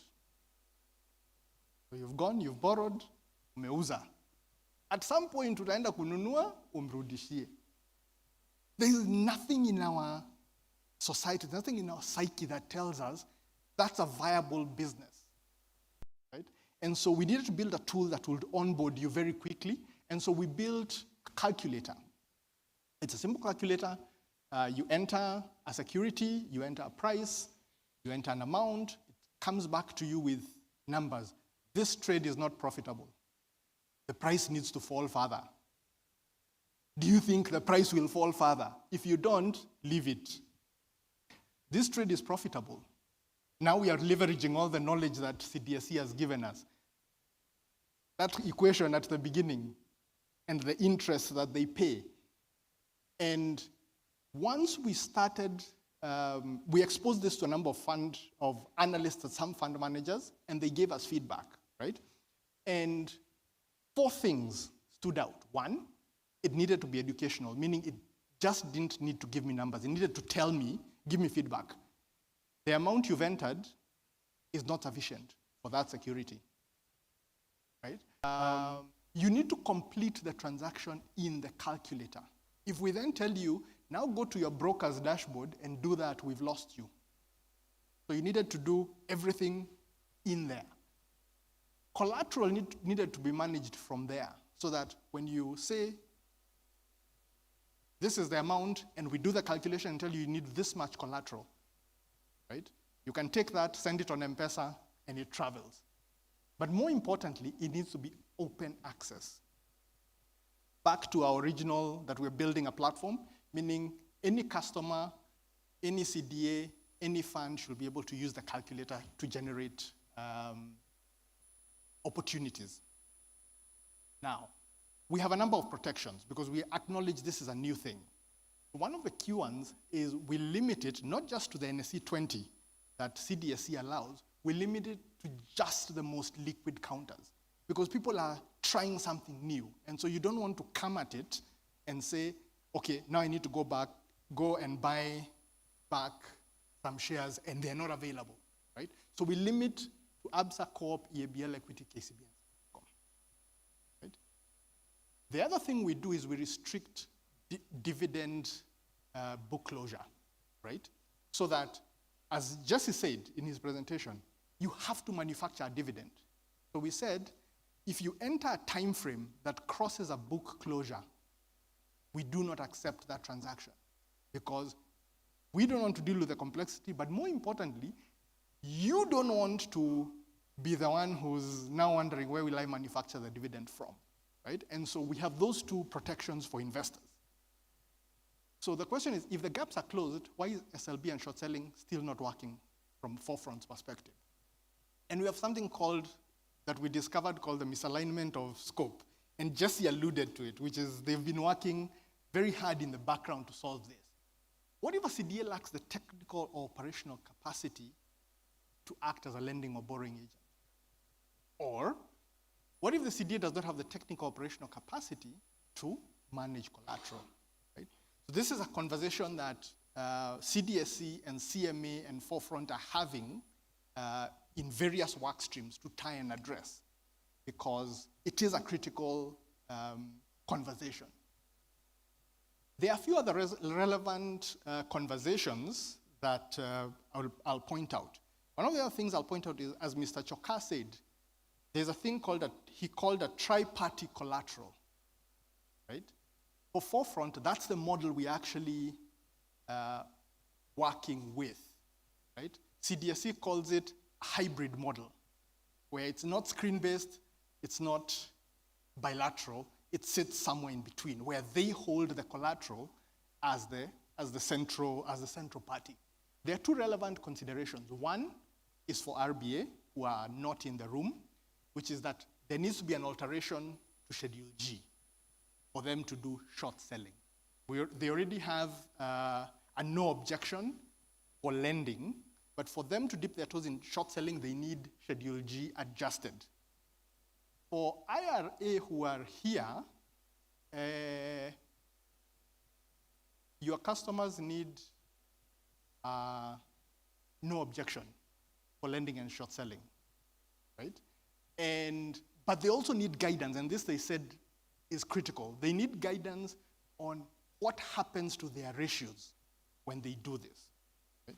So that essentially is a nutshell of our experience on the ground. So we are still not at a go, but we are one step closer. In fact, if Jesse comes back to us next week saying that CMA have greenlit, we are good to go. Thank you very much.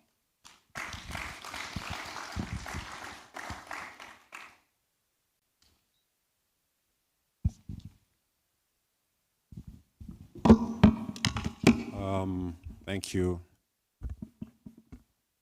Thank you very much.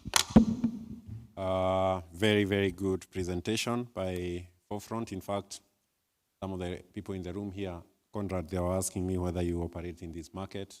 And I told them you are in a sandbox innovating some of these things. So we look forward to the last mile where you have said it, and I'm sure we are going to capture that as part of the action items. There is some facilitation that is required from where probably CDSC, CMA sits. I also want to encourage you to join the market, that is exchange, so that we have that tripartite engagement as we move forward. So it is a few minutes before 11, so I suggest that we have a very, very quick break.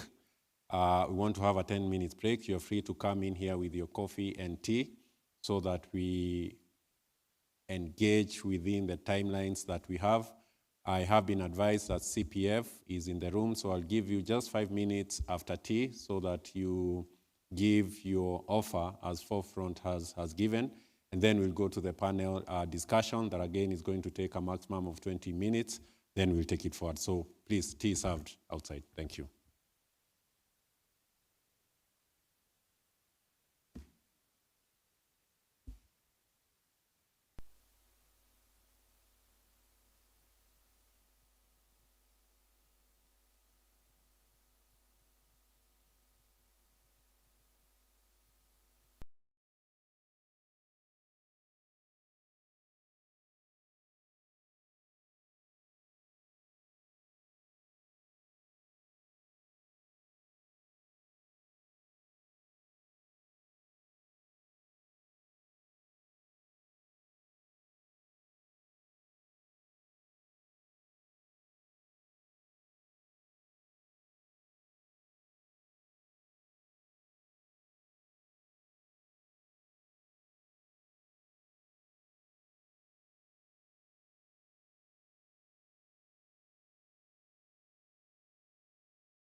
very brief presentation from CPF.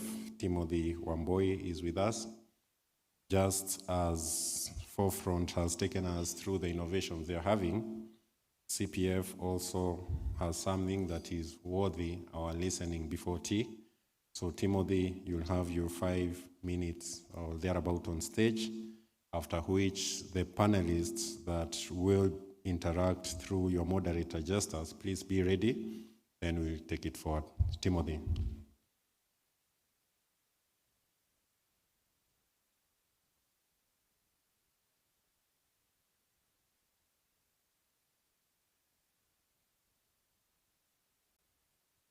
Thank you so much, and good morning, everyone. All protocols observed. My name is Timothy Wambui. I'm the Executive Director at CPF Asset Managers, at the same time the Director in charge of investments at CPF Group. So I'd like to begin with apologies from Dr. Jose Akili. He was supposed to make the opening remarks in today's forum. Unfortunately, he got an impromptu meeting appointment and he couldn't make it. So kindly accept his apologies. And I also want to thank the authority for granting me this opportunity to make just a few remarks on behalf of CPF Group. I had not prepared any notes, but I'll just speak to it in terms of today's conversation. Just to reiterate where we as CPF think the pension industry would plug in on the subject of SLBs, given the fact that our schemes, we pride ourselves in being one of the most progressive schemes in this country, having been the first pension scheme to be a promoter for it. Yeah, the first pension scheme to be a promoter and underwriter for the first Sukuk bond in Kenya, and so many other accolades.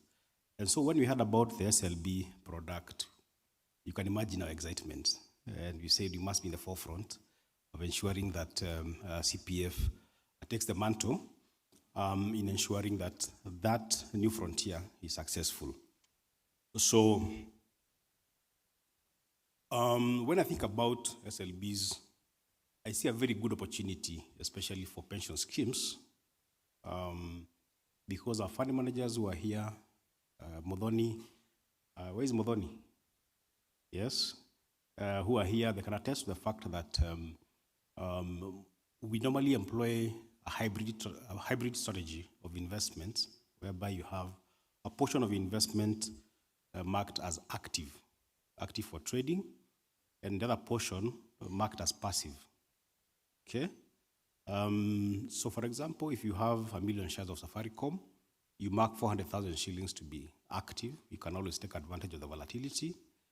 But then again, because you have a long-term view on that stock, you take 60% of it, 600,000, and you hold it. You never do anything with it, so to speak. So, and that is a portion which now we are looking at for purposes of SLB. And we would be very keen to have our fund managers take advantage of that portion of the passive portion of the portfolio holding to earn a bit as we earn the capital gains and the dividends and the rest. You're also getting a small fee on them. So that's something that we are really talking to our fund managers, and we are happy they are supportive of that conversation, and we hope to now, operationalize that aspect. Now, what are some of the challenges that we thought about when we, as we embark on this journey? I think the key thing is the harmonization between our friends at the CMA and our other friends at RBA. Because now once you lend out securities, they're not appearing in your statement, that Janet there will send me, what will she report in a statement? Is it treasury bonds, which are the collateral? Is it cash? What does that affect your RBA limits? Will you be said to be and compliant to the limits. Yeah. So there needs to be harmony between between the RBA and of course CMA. At the same time, I'm not very sure what is our collateral. Is it 100%? But I saw like globally collaterals are about 102, 105%. So probably we could think about over collateralizing. So it's just to give confidence to our trustee as they lend out the security. And of course, the issue that the gentleman talked about on corporate actions, for example, dividends. I saw in some jurisdictions, the corporate action, the dividend, of course, will go to the person on record. You don't have to, I don't think you have to halt the trade. You can continue the trade, but there is an agreement that when the corporate action comes, the dividend comes, the person who is holding the shares at that point on loan knows, and it's contractual, that those dividends belong to the pension scheme, as much as they're the ones who are on record as holders of that security. And of course now, things to do with trustees being indemnified, that once you lend your securities, that will remove the fear of loss for the trustees. And of course, capacity building. I think just as we need to do such a forum for trustees, in Kenya we have a serious problem whereby we have natural persons as trustees, and they have, I think, 5-year cycles or 3-year cycles, and they can't be re-elected, which is a bit tragic because we do a lot of education on our trustees in terms of what is alternative investment. Before we finish telling them what is an SLB, and now before they make the decision to invest in this asset category, they are fired by the members. So the new person, the new trustee comes in, you begin the journey again of trying to educate them. So what do you think about that? We're also happy because RBA came up with the regulation of corporate trustees. And we were thinking, even if a big scheme like KPA, for example, has natural persons as trustees, they could have a corporate trustee in their, you know, with a nominal compensation, just to give continuity at some of these products that we are trying to bring into the market. And of course now, pricing needs to be very, very transparent. And of course, you cannot do lending if there's no borrower. Yeah. So we need to incentivize the short sellers in this market so that they're able to borrow securities from us. And I can tell you for free, we are ready as CPF, and I hope the entire pension industry to be able to give that passive portion of investment for short sellers and in the meantime, we're making money. We're making money from them. And one of the things that we thought about is the collateral options beyond cash, government bonds, maybe loans, things like those. Get other collaterals which will be acceptable to the trustees as collateral for lending out the security, and of course things like margin calls. When are they done? Is it daily? Is it weekly? Is it when? All those things needs to be put in place just to incentivize the trustees to be able to take up this product. I think I will stop there because I think I've already even eaten my 5 minutes. And then in case of any questions, I'll be here to respond. Thank you so much.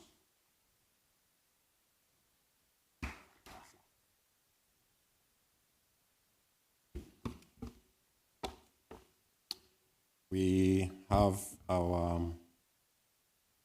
first client after this session. CPF has committed. Timothy, I must also advise you that the CDSC has made a pronouncement that as long as you are CDA, then they are happy to receive your application in the afternoon because we will end this over lunch hour. We want to move to the also very much awaited panel. This is a panel of experts, and they will be giving us feedback around how has been their experiences having interacted with whatever is in place currently. So I will invite their moderator, Mr. Justus Agoti, the Senior Manager, Market Deepening at the CMA, who will have the opportunity to invite his panelists. Thank you very much. Justus, you have your 20 minutes, after which the lender might recall his time. Thank you. Thank you, Wainaina. I'm hoping it's still morning. So good morning. Very good. I think we have had very interesting discussions, and I know some of us came in a bit late when we had already started. Please let us stand up for one moment. Let's stand up. As my panelists come to the front, if you know that you are panelists, please come to the front. This opportunity is for you to know your neighbor, find out how they are doing so far, what is it that they have learned since morning that they can live here with, yeah? For a few seconds. If you're not talking to each other, please get to pinch their ear. If somebody is not willing to talk, go ahead and do something so they can say one or two things.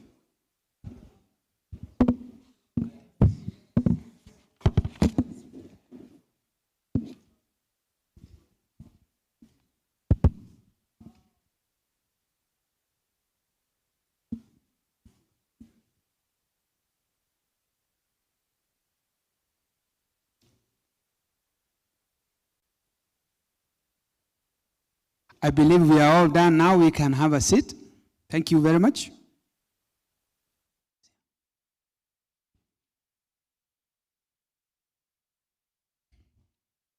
So this is going to be a fairly interesting conversation, and we are now seeking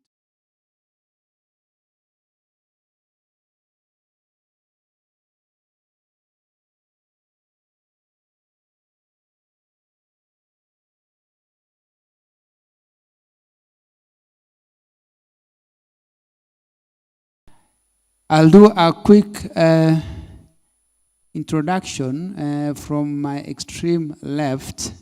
You can take your mic, Janet.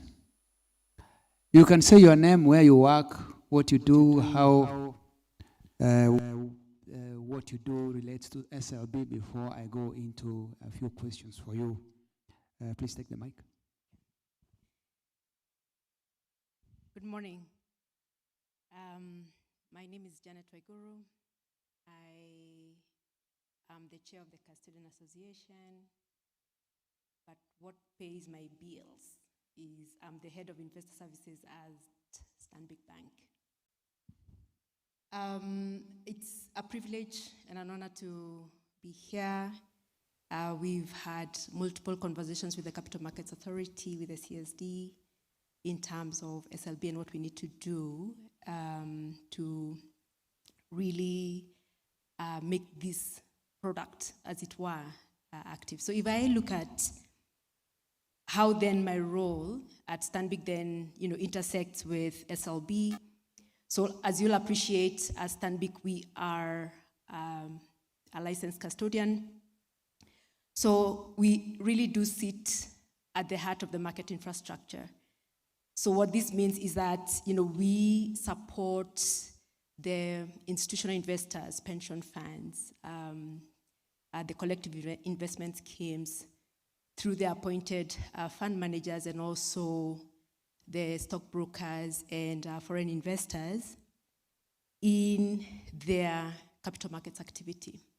So then we are able then to see how we are able to see then firsthand how the way the market is structured, how the regulatory framework is structured as well, and the operational readiness, whether the CSD as a market, then, and the risk appetite then enables or suppresses SLB.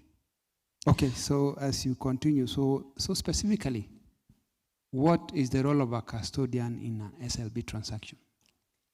I was getting there, Justus. Thank you.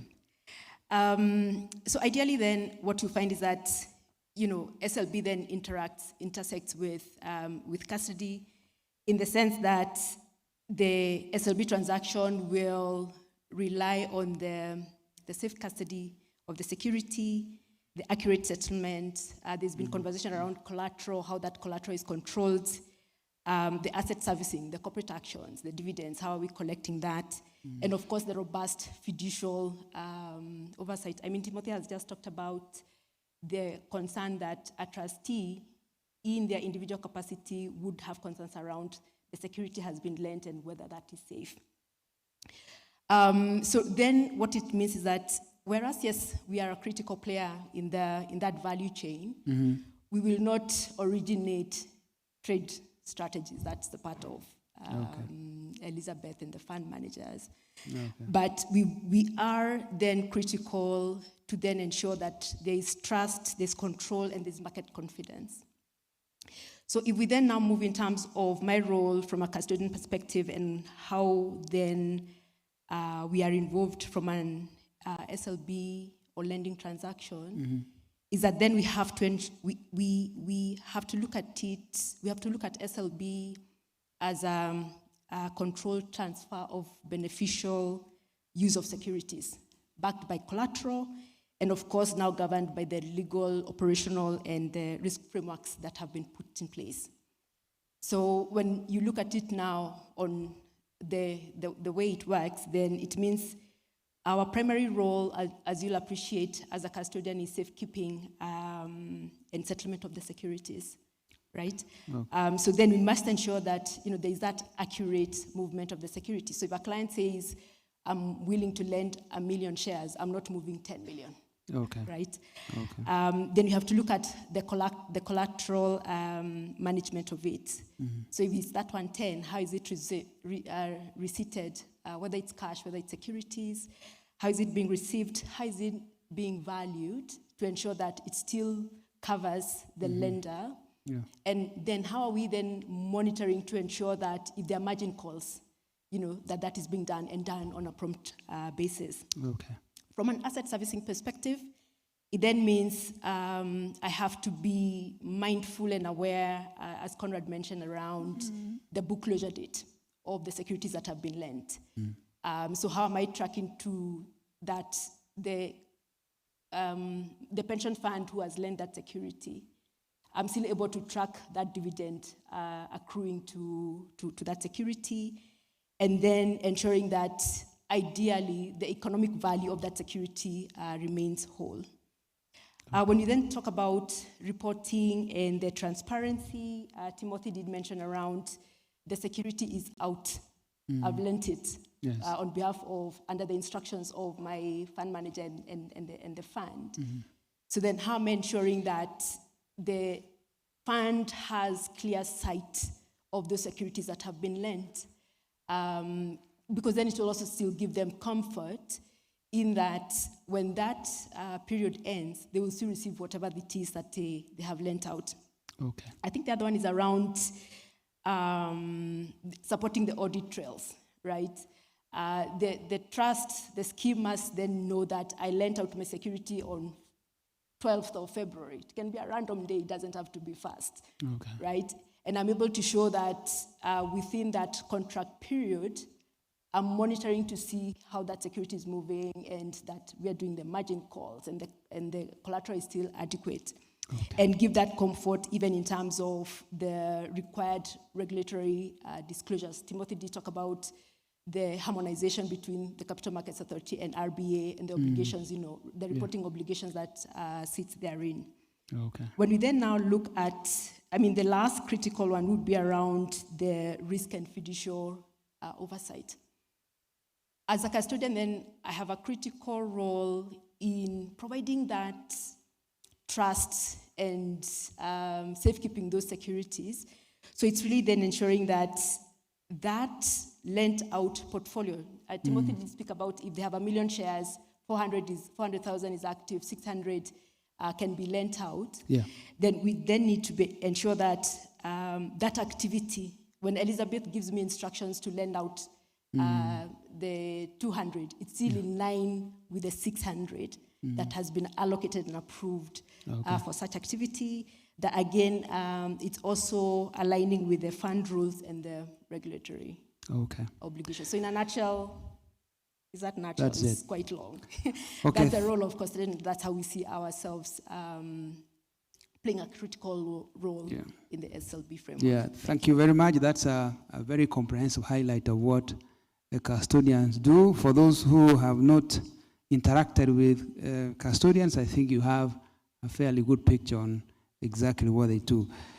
Now, coming to Elizabeth, you could also, in summary, highlight a few aspects, starting with who you are and where you work and what you do, and the nexus between what you do and SLB in brief.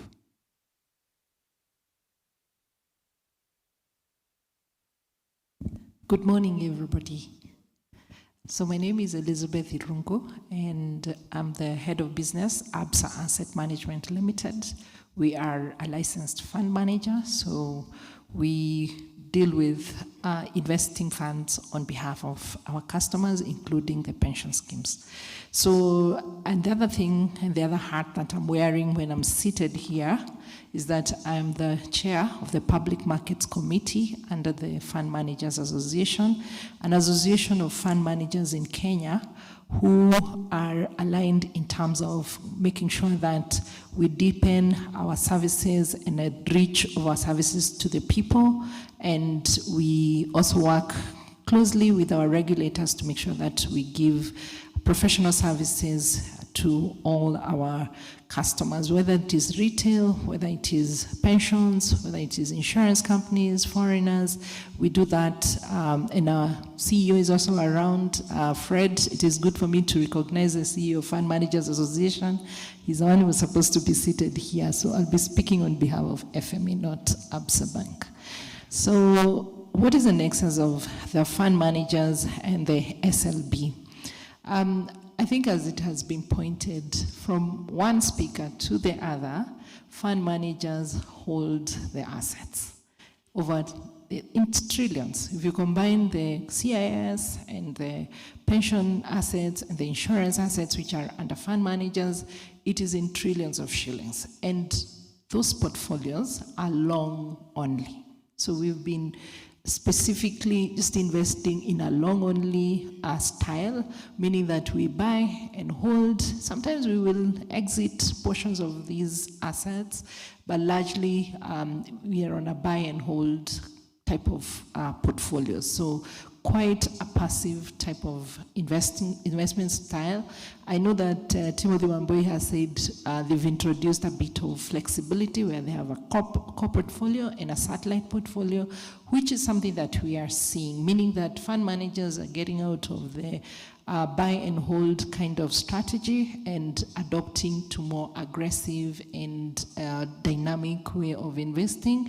And that would include then the SLB, because it's not only about churning the portfolio, it's also lending. So SLB comes in to help the fund managers bring out more value out of the assets that they hold on behalf of the customers. So where we come in is that part of the assets that are held by the fund managers would actually be what would go to the market, into the SLB for lending, and the fund manager would accrue the performance from the lending and obviously, push up the returns that they are giving to the ultimate customer, who is most likely a pension scheme or an insurance company. That's how we come in. I think I pause there. It's as simple as that. Okay, I think you've simplified. Thank you very much. Augustine, there is an indication that there are a lot of idle portfolios, as Elizabeth has said, and something should be done to ensure then we have at least a portion of some of the securities being availed for SLB. From an execution viewpoint, even as you introduce yourself, what do you usually do that has a very close relationship with SLB? Thank you, Justice, and good morning, everyone. My name is Augustine Misoka. I head the trading desk at SBG Securities. SBG Securities is an investment bank, part of the Standard Bank group. So focusing mainly on trading equities, which are commonly known as shares, fixed income, and recently moved into the derivatives space. To your question, Justice, I think our role, ideally as investment banks and brokers, we are intermediaries trying to match buyers and sellers. And from an SLB perspective, it's matching the borrowers and the lenders. Yeah. That's our main role here. Now, my interaction with SLB has been very, very significant the past few years, and especially as we've been walking the journey of coming into the derivative space, because as Standard Bank, we are looking to come into the market as market makers for derivatives. But then there's a gap that's missing, where if we are to fully service the market as market makers, then we need to have somewhere where we can borrow the script. And that means we have to come in and borrow through a securities lending and borrowing mechanism. So that basically is our role as investment banks and specifically as SBG Securities. Yeah, thank you for that highlight. Just getting on to Mary here. Mary, you are from operations, I believe. So perhaps very closely related to what Augustine does. So from an operations viewpoint, what has been your interaction with SLB, even as we go further into some of the challenges, even as you introduce yourself also? Good morning, everyone. My name is Mary Wambui. I work at Sterling Capital. It's also an investment bank, stockbroker. I head operations, so Augustine has covered what our role and responsibility is as a market intermediary. But personally, as somebody who heads operation, my responsibility is to make sure that from the beginning to the end, operations are running smoothly, the systems are running smoothly, the interface of everything makes the clients happy. So as a market intermediary and somebody who has to make sure that the client is happy and bringing together the borrower and the lender, we have to make sure that there is accessibility of information. And for me, my interaction with SLB is that information to the clients. We've received, like Conrad had stated earlier, we've received a lot of inquiries from clients who want to know how the borrowing and the lending works and all that. So our interaction has been now giving the information to the clients and just the education to the market. Okay. Yeah, I can still stick with you and ask you another question on the stakeholders within that space. Do you think there are any stakeholders we've left out in the current arrangement, and what are the current figures? I know CDSC highlighted a few things around the performance, but is there anything you would want to add insofar as activity in that space is concerned? I think for all of us, let's look at the market right now. The biggest movers of the market is the institutional investors, right? Up to recently now that we, the CMA, NSE, and CDSC has been trying to bring the retail participation into the market. Our interaction with the market, because even for us, we've had incidents where we've had institutional clients come to us, and we are a market intermediary, and they have their CDAs, the custodian who is also their market intermediary. Yes. But the role that's in between here we play with them is like we have to find them a counterparty for the transaction they want to do and take them through the whole process. Okay. And I feel for me the gap that really has been there now between us and the stakeholders is whenever I have a transaction between two institutions, as a market intermediary broker, there is no incentive for me, because if you look at the structure of how the fees are laid out, so we still feel we need to bring together to make sure that the system works perfectly, even when we have the institutional clients and when we have the retail clients, because we need to just ensure that the retail market is able also to meet the demand and of the institutional clients. And there's that gap of bringing the retail clients into the lending of their securities. And if maybe I can just point out the accessibility of this information. Let me take, for instance, if we have positions of borrowers and lenders right now, the accessibility of that information is only through the CDSC system, right? Okay. How many people have access to that system? It's the custodians, basically just the CDAs. So how do we bring that accessibility to the general market? Yeah, How CDS stand for Central Depository Agents, right? Yes. Okay. It has the custodians and the brokers. Okay. But now if we have clients, they have no access of that system. So if, let's say, an institutional client and a retail client want to see what the positions are, well, what can I borrow, what can I lend, what are the rates in the market, I have to go through the CDAs. So if we can, maybe as we figure out the new systems, if we can be able to figure out how accessibility of this information can be in the market. Okay. Yeah. So what is the minimum amount you wanted to do an SLB transaction? Janet, you can help out, or what's the minimum currently? One share? 500? 100. Yeah? 100 right 100. now, currently, yes. Okay, Wainaina can help us in terms of the minimum amount. But as we figure this out, I think I can go to you, Augustine. There's a question around market making, derivatives, and I think you touched on it a little bit, and the SLB. Paint for us a picture of the relationship between the three so then we fully understand. So you wanted to buy.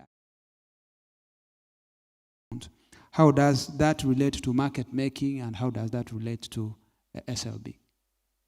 So thanks, Justice. So you've mentioned three things there: market making, derivatives, and SLB. So for a proper functional derivatives market, you need a market maker. So a market maker is a person who stands good to buy or sell your derivatives at any given point in time. Now that market maker needs to hedge himself, or they need to hedge themselves. So that means if they have gone long, that basically means they've sold you a derivative, they need to come to the spot market and go short. So basically, they do the opposite of what they do on one side.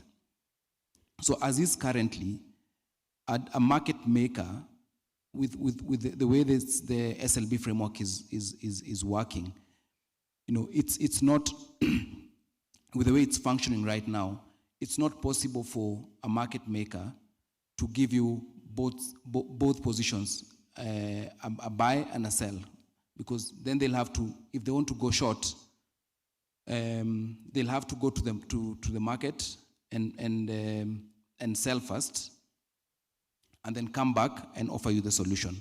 So ideally, what I'm trying to say is they are interrelated, because a proper functioning market allows the market maker or the clients to go long and short at any given time, because they know they can hedge themselves by going and borrowing the shares.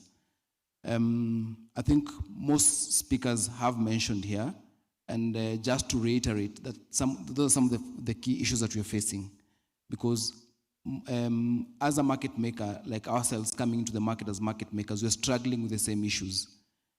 Most of our clients are offshore clients.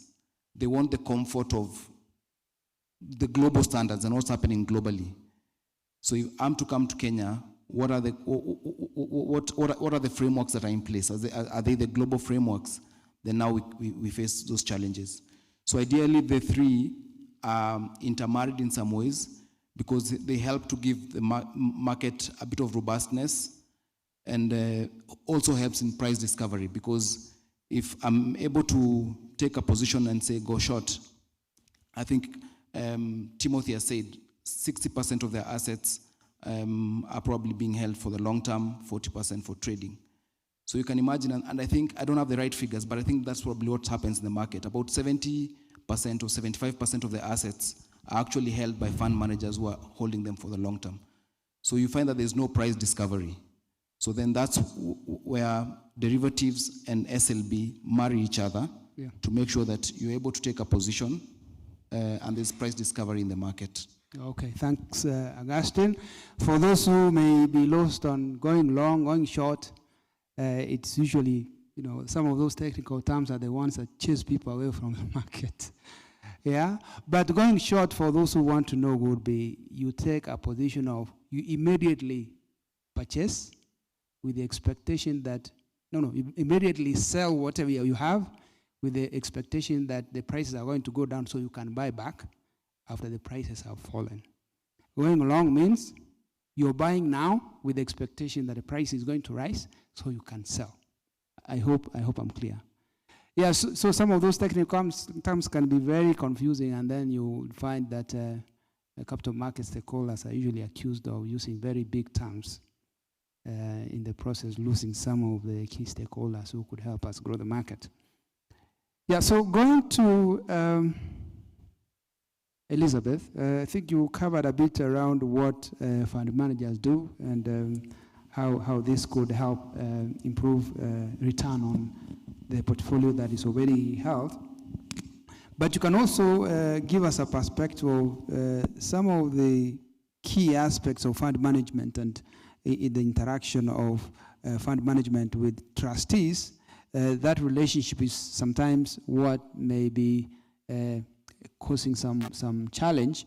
I know Mr. Wambui here talked about having a meeting with trustees at some point to make them understand what exactly is going on.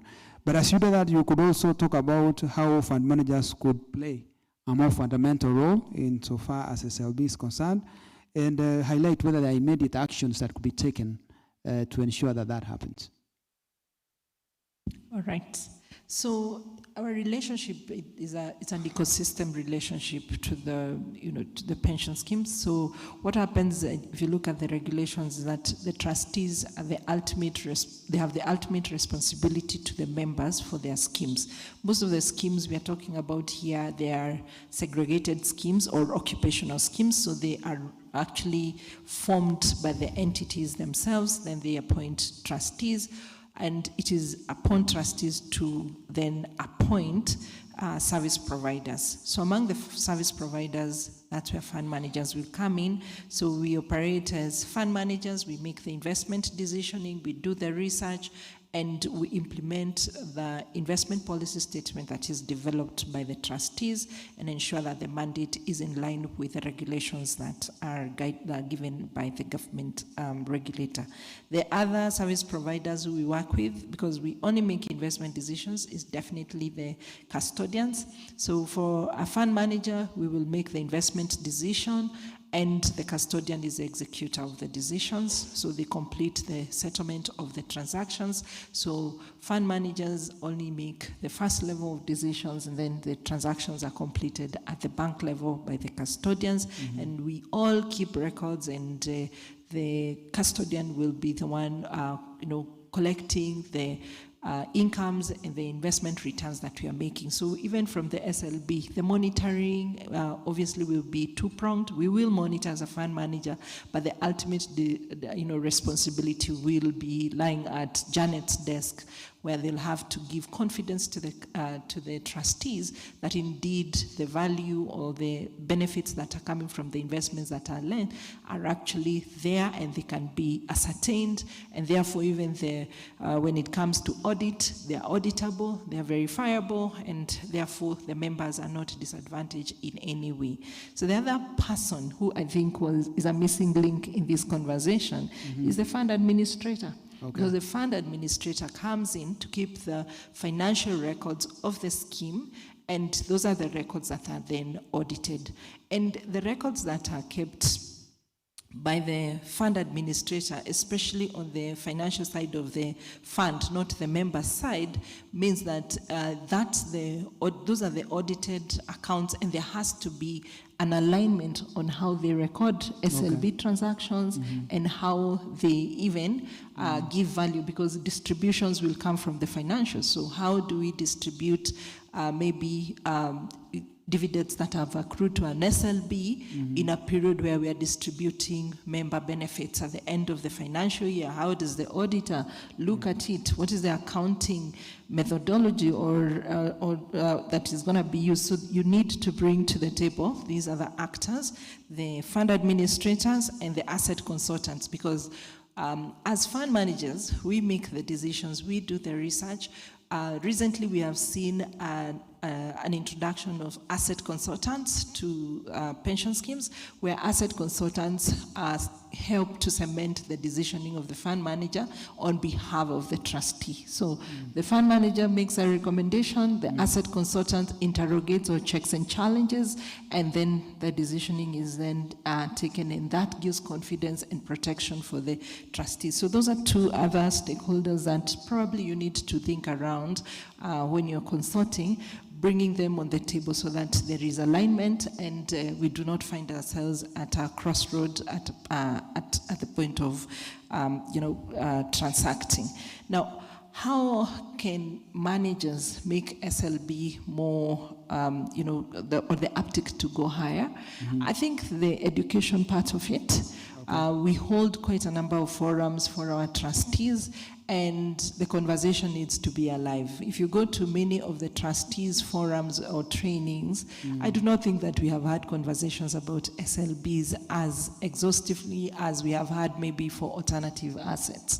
So that needs to really deepen a little more, and fund managers can take the forefront of taking the information, because I believe that for any product to gain scale, we need to start with awareness. You need to go to access. I think we started with access before awareness, which is a bit more convoluted. So awareness, access, affordability, and then scale will happen. It is good that the awareness is at the technical level. Now we need to drop that awareness one level down to both individuals and trustees, and those stakeholders will then, you'll find that the fund manager will have an easier decisioning, because fund managers, believe you me, they are very well aligned and they can understand these structures. So we address, if you address the awareness at the bottom, then you'll find that there's success. But of course, there are those bottlenecks that were raised here, or even the ones that we're talking about, especially collateral. Because you do not want to lend or to advise your customer, we are going to lend, say, 20% of your books. And then knowing our country and knowing the kind of things that can happen, then things go wrong on your end, because my contract is only 3 years, just like the trustee's contract is 3 years. So we need to have a watertight framework that protects all the actors and allows for continuity beyond the life of a service provider, whether it is a trustee or a member or a fund manager or a custodian. This infrastructure or governance structure that is regulating the SLB need to be watertight to allow us to transition without any risks or exposing anybody to such risks. So if we address those ones, I believe that SLBs are actually, we are ready for them. We have the assets and we want returns. We are tired of just giving, government bonds. We are accused as fund managers. We only buy bonds and sit pretty and then ask for a return. We really are not proud about it. I can't do a whole CFA to buy bonds. I intended to do more with it. But unfortunately, we are left to do just the very basic, long-only kind of portfolios. So really exciting to see that we can get out of this cycle of just doing the very plain vanilla type of portfolios and start giving our portfolios some level of excitement, because it's exciting even for us. It's boring to do just buy and hold. Yeah, Elizabeth wants some excitement. Clap for her. I think she has put the point across very well. Yeah, so as we conclude, Janet, I wanted to ask you two questions. One is specific on what custodians can do or could do in order to improve the level of SLB in Kenya, but also add to it a general question, which is around what would the other stakeholders have to do from your perspective? Or can I say, what are the frictions in the market that we have that are affecting higher transactions in SLB? Thanks, Justus. As Elizabeth has said, we need to be more active, right? And just when you then look at active in terms of enabling SLB, awareness is a starting point. The trustees, the asset owners, whether it's the insurance, whether it's the pension schemes, must understand that when they participate in SLB, what does it mean? And what does it bring for them? So if that awareness is not there, then we'll continue talking, this conversation around SLB, will continue for a very long time. And it will then be important that we are still also providing that clarification and reiterating it in terms of what their fiduciary responsibilities is. And Elizabeth has spoken about risk. Those perceived risks, are they real, or is it just, you think that if I lend out my securities, then that's the end of it, right? And noting, of course, that they hold a critical role in providing that assurance to the members, all of us here who are participating in a pension scheme. The second one for me is around operational readiness. Okay. So it is good right now that the CSD has provided a system that's able to do that. But for me, where I'm sitting as a custodian, I must provide that comfort to my client that I know they've either lent out 20%, 30%, and this is where it is. These are the activities around that 30%. So I must invest in systems, right? I must ensure that my processes speak to that process and are able to safeguard that process. So whether then it means when you're talking about the margin calls, I must then be able to say, I must be able then to ensure I'm tracking it intraday. There was a conversation around pricing coming at the end of the day. That's not an excuse. I must invest in systems that are able to monitor the market on a daily basis. Okay, so here I is referring to who? Custodian. Oh, okay. As a custodian. I thought you were talking about CDSC. No, you've asked me about custodian. Okay. Right? Okay. So I'm talking about myself as a custodian. And the valuation and the reporting, just to provide that comfort to my clients that if they call for a report right now, I'm able to provide that to them. Okay. The other thing for me is around the standardization and best practices, right? So we must then ensure that there's alignment from an industry perspective in ensuring that whatever contract, whether the GIMSLA, whatever contract we're using, it's standard. I'm not building my own templates. Another person is building their own template. Conrad at the end there is also, building his own template. It's just ensuring that the contract that we're using is standard, and it will also still provide comfort because then there's consistency across that. Then the settlement processes and the reporting standards. There was a conversation around how does a pension scheme provide RBA comfort in terms of what they hold, what they're still holding, and what has been lent out. How do we ensure that that information flows through? And where Timothy is sitting, he's still able to provide that comfort that he's still within the approved investment guidelines. Okay. The last one, I think the other one for me is around confidence building. It's something new. But I don't think it's new in the sense of I have lent you money, I expect you to give me back my money, right? So it's only now we're talking about securities. And the dynamic around the market is moving. How do I ensure my collateral is still covers me if the person who has borrowed does not bring back that securities. And why that's why it's then important for me to know who am I lending to? Who is that counterparty? Right? And that's why the bilateral model comes in, because I know that if I have this pool and I'm lending my security to David, I know who David is. I know his financial capability. I know how, possibly even to the extent of when I lend this security, what is he doing with it? And will he bring it back? Right? Okay. Because yes, we can have the collateral, which is 110%, but the market can really rally. And if at that point I've not managed to get, to do the margin call and get the additional margin in, I should be able to say that David has capacity to bring back my security. Okay. And I think that's where sometimes you find there is a bit of discomfort or fear, if I would call it that, in clients participating in this. So this SLB will not be enabled by the fund managers or custodians. It's all of us as market stakeholders. Okay.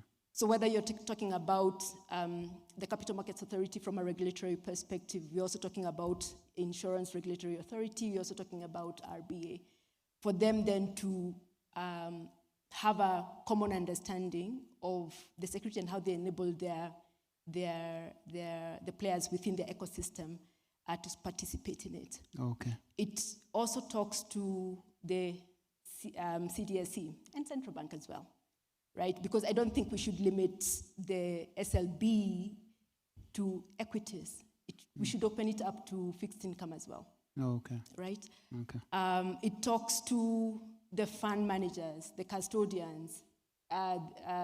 Elizabeth spoke about administrators who, do the fund accounting, but also now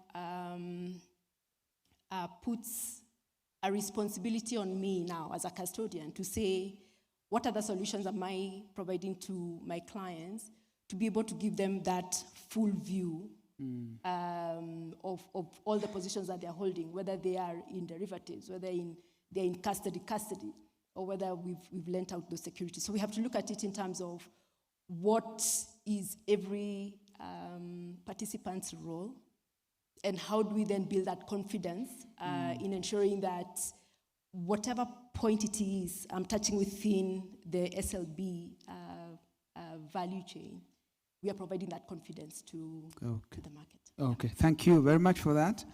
Coming back to Mary here. Mary, in terms of, because this is a final question for you, in terms of looking forward, what are the 3 possible areas that we need to reform in order to have a more vibrant SLB market in Kenya?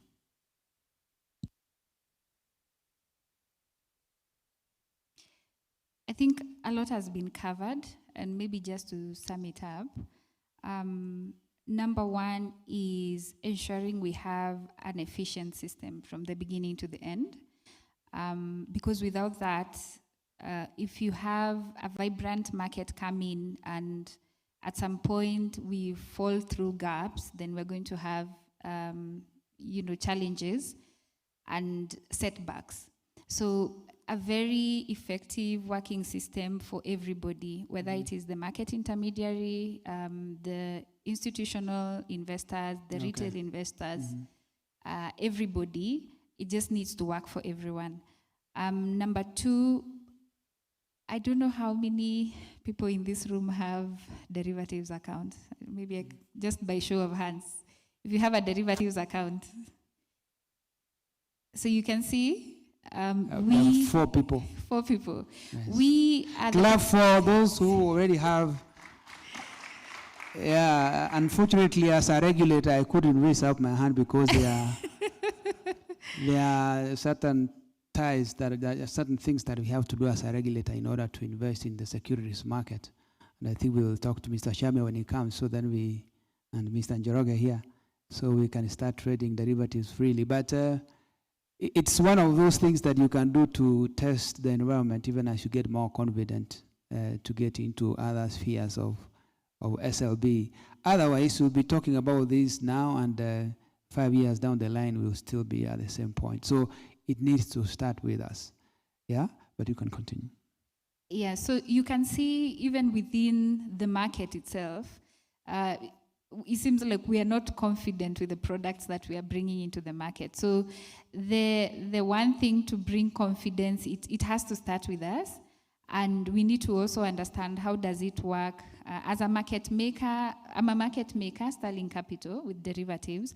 And you cannot, you know, it's very hard to separate the SLB and derivatives, because a lot of clients will just borrow to go short so that they can hedge on the other side of the portfolios that they are holding.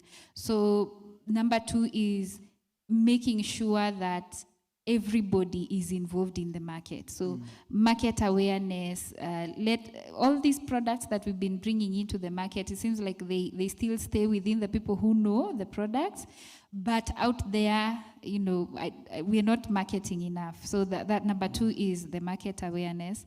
I think number three would be, you know, and I've seen a lot of effort between the regulators and the products that we're bringing into the market. It's just maybe to appreciate the fact that we've reached a point and we are seeing there's a big gap, and that we are working on it. Because I think for us, we were among the first people that were involved when SLB was coming into the market, and the challenges that we gave.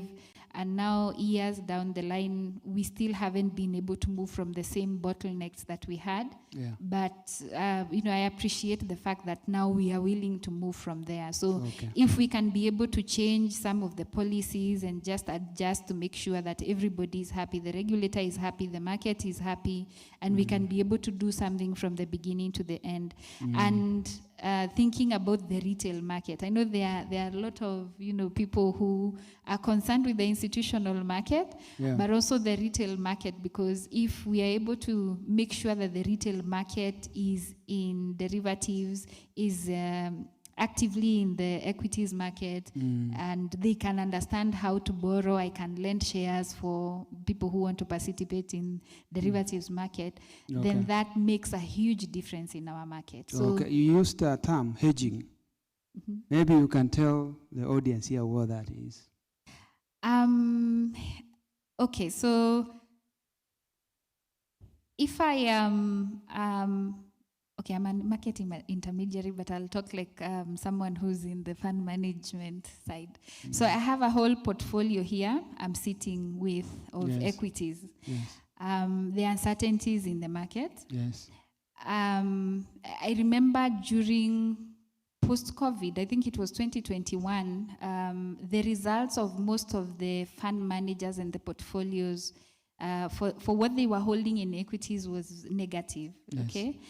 And right then is when the derivatives market had, you know, just kicked off. And most of these fund managers, when we would have conversations with them on how they would manage their portfolios better, is they'd say, we were exploring the point where I can hedge, meaning if I hold, let me use a counter like Safaricom, and the price has been going down, that means if I took a position on the derivatives market to short, or to, if I'm holding in the equities market, then I go short on the derivatives market, that is hedging, because as the price moves on this up on the spot market, it's moving down on the derivatives market. But if it is moving down on the derivatives market, then it means I am in the money if I have, you know, gone short.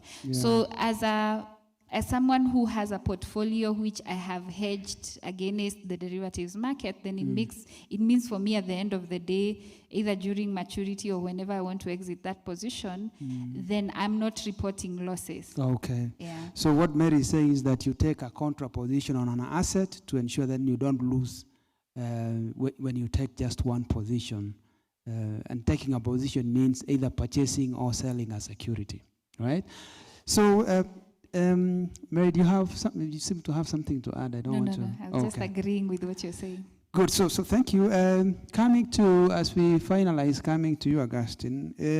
In addition to what our colleagues here have said, is there anything you want to add on what you can recommend as someone who's very closely interacting with investors that could help improve the SLB trading in the country? Yeah, so I think much has been said, but I want to mention 3 key things. So number 1 is to appreciate CDSE. I think I heard Jesse mention that they are in the final stages of ensuring that the bilateral model is up and running. That is one thing that most of the investors have been asking for, especially given where we sit, we see a lot of offshore portfolio flows coming either in or out of the country. So offshore clients have been asking for it. So the bilateral model, where they want to negotiate with the other party and close out their position. Then the second thing that would make the SLB market tick is that we've said we want to build a market for the future. We want to build something that is globally acceptable. Yeah. Then that means that then as a market, CMA, I think it's either CMA or CDSE, should sign up to the Global Master Securities Lending Agreement, which basically ties down the country in terms of what happens, and especially key concern from offshore clients is what they normally call the closing out or the netting position. And what we mean here is that maybe I have borrowed Safaricom from Elizabeth.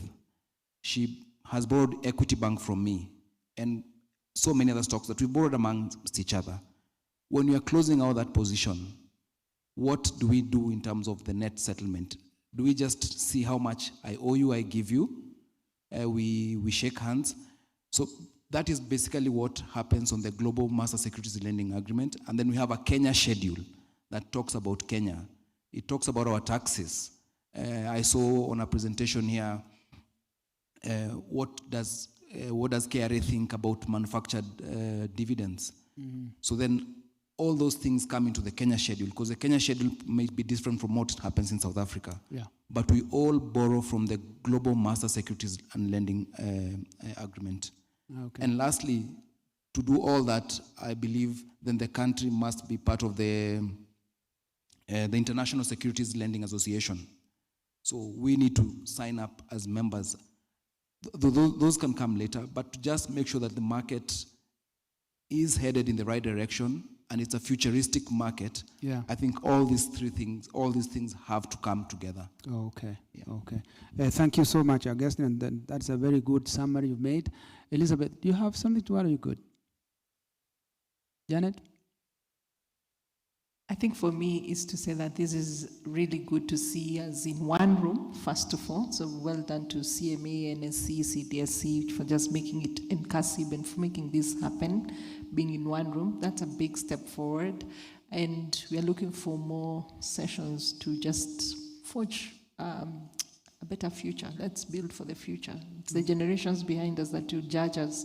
It's not us. So happy to see this progress. Thanks. Okay, thank you. Yeah. Janet, one word or two? You know, custodians, we don't speak one word or two. We are people of many words. But I think for me, in terms of some of our key priority areas is around the regulatory clarity and alignment. Yeah. So we're talking about CMA, RBA, IRA. How do the participants in there look at SLB? You know, what are the tax treatment, as Augustine has alluded to? How do we report on that, and how is there alignment in terms of how all the regulators view SLB, and how do then the asset owners also look at it. Okay. Investor education. I mean, we've really spoken to that, but it's critical. It's critical because if we build that confidence, then there will be participation. Okay. Right. And I think the last one for me is around the operational and the infrastructure readiness. It will not sit with CDSC alone. Okay. Right? Okay.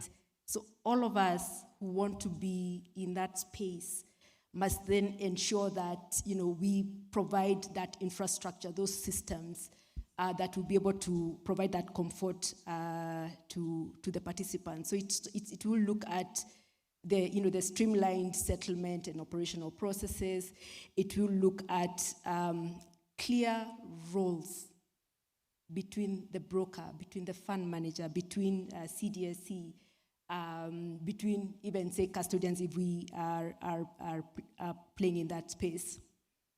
The last one, and I think which is also very critical, is automation. Automation will give comfort that I'm tracking that security, I'm tracking the market, I'm seeing how it's moving, and I'm making the margin calls when it's needed. All right.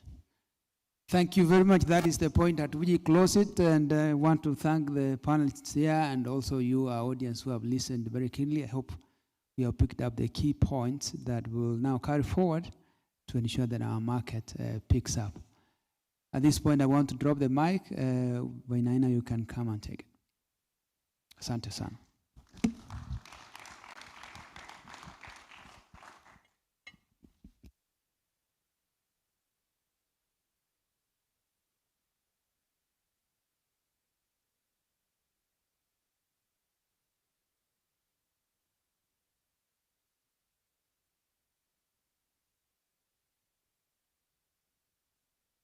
Friends come and we reset the stage. I guess we are doing very, very well in terms of time, in terms of content. We do have one presentation because having gotten the Kenyan experience, it is also very, very important for us to benchmark with a market that has done it right. So we will have a presentation from Harry, the head of investor services from South Africa, representing part of the Standard Group. So I believe that your presentation has been set up. I also want to emphasize that from this presentation, one of the key constituents that we must bring to this conversation is actually the trustees. So I'm aware between ourselves as NSC, CMA, CASIB, CDSC, within this financial government year that ends in June, we should be able to have a trustee engagement. We shall invite the ecosystem as well, because to the very point that has been brought out here, the trustees are very, very central to these discussions. So with those very, very few words so that we are long on lunch on time at around 1, I want to invite the head of Investor Services, South Africa, to come and give us that experience, after which we shall have a very brief plenary session, just in case there are questions, and then I shall be able to guide you on the next steps. Welcome. Thank you. I think I can use this. Well, good afternoon, everyone, and thanks a lot for this opportunity to share. I mean, this entire morning session was very informative, personally for me, to know what's happening in Kenyan market. I mean, we have a huge interest as a leading custodian here, but I think a lot has been spoken, and so I'm not going to repeat all of that. I'll just make few points based on the experience, what we have seen in South Africa, which is a pretty well-established market for a long time, and as a largest securities lending agent in that market. But equally, would like to share something from our experience in Nigeria, where also we are the only securities lending agent, and we have been trying to get that market going for a number of years. So I think it would be a good way to talk about those two perspectives, and I'm sure there will be some useful pointers for the market here. So I think a lot of speakers have spoken a lot about the why securities lending. So I think that very well established. SLB as a product is proven globally, and when people talk about the risk, I always give them a data point. The models are tested only during the crisis. They are not tested every day. And the most important point from in support of SLB as a product, that during 2008 financial crisis, the SLB model was not broken globally. All the principle which has been spoken about in terms of collateralization, 110%, the contracts and everything, that model was tested globally. The only problem happened in 2008 crisis with AIG, who was actually using the cash collateral and reinvesting into mortgage asset. That's the only thing which created the problem. But the collateral itself was, even in times of that volatility, the collateral was adequate to cover the, any situations and make sure that borrowers are not impacted. So I think that's something, a very strong data point, which whenever you're talking about the investor education, it's also important to talk about saying whether the model is globally tested or not. So that's point number one. The point number two is that, and I think in one of the presentation, it was mentioned saying, we also need to focus on the demand. We have spoken a lot about the supply. But where is the demand? If the demand is there, you will get supply. And it's good that I think a huge amount of work has been done as far as supply is concerned. And I was very pleased to see that RBI is already allowing the pension funds to lend. Let me tell you, it took us many years to get that done in Nigeria. And it's still not there in the writing. It has been done, but we are still waiting for it to formally come in the guideline. So I think, because pension funds are the biggest holder of the assets in any country, and whenever the market will get going, they will be the biggest lender in that market. So I think it's a great thing that the RBI has already included that they are allowed to lend. Now, I know on the borrowing side, people are still getting used to the idea of trading and going short. So how do you get going in that sense? And that's where I think we need to get foreign investors also into the game here. I mean, if I'm not wrong, the 30 to 40% of the volume in Nairobi Stock Exchange is actually by foreigners, right? Around roughly that. Oh, it's the other way around. It's actually 60, 70%. Oh, it's lower. Okay. So, but I think it's important that how do we get foreign investors also interested into the SLB in this market? That I would make it as one point. And for that to happen, the construct of the model has to be in line with the international model, right? So like my colleague from SBG Securities, here mentioned about GIMSLA, Global Securities Lending Agreement. I would strongly recommend that is the model which should be adopted, or at least the model which is there, it makes sure that it has all the components of that, along with the nuances for the Kenyan market. So then it becomes very easy for any global investors to come and transact because they're already familiar with the document. So that's one thing I would say. And that also ensure that all the issues around enforceability of the contract and things are already covered there. The other thing I think which is also mentioned by one of the speakers is eventually the markets are integrated. We cannot run market in an isolated manner. So you can't run saying, okay, I'm running this for equities, this is for fixed income, or like that. Markets are integrated when it comes to trading.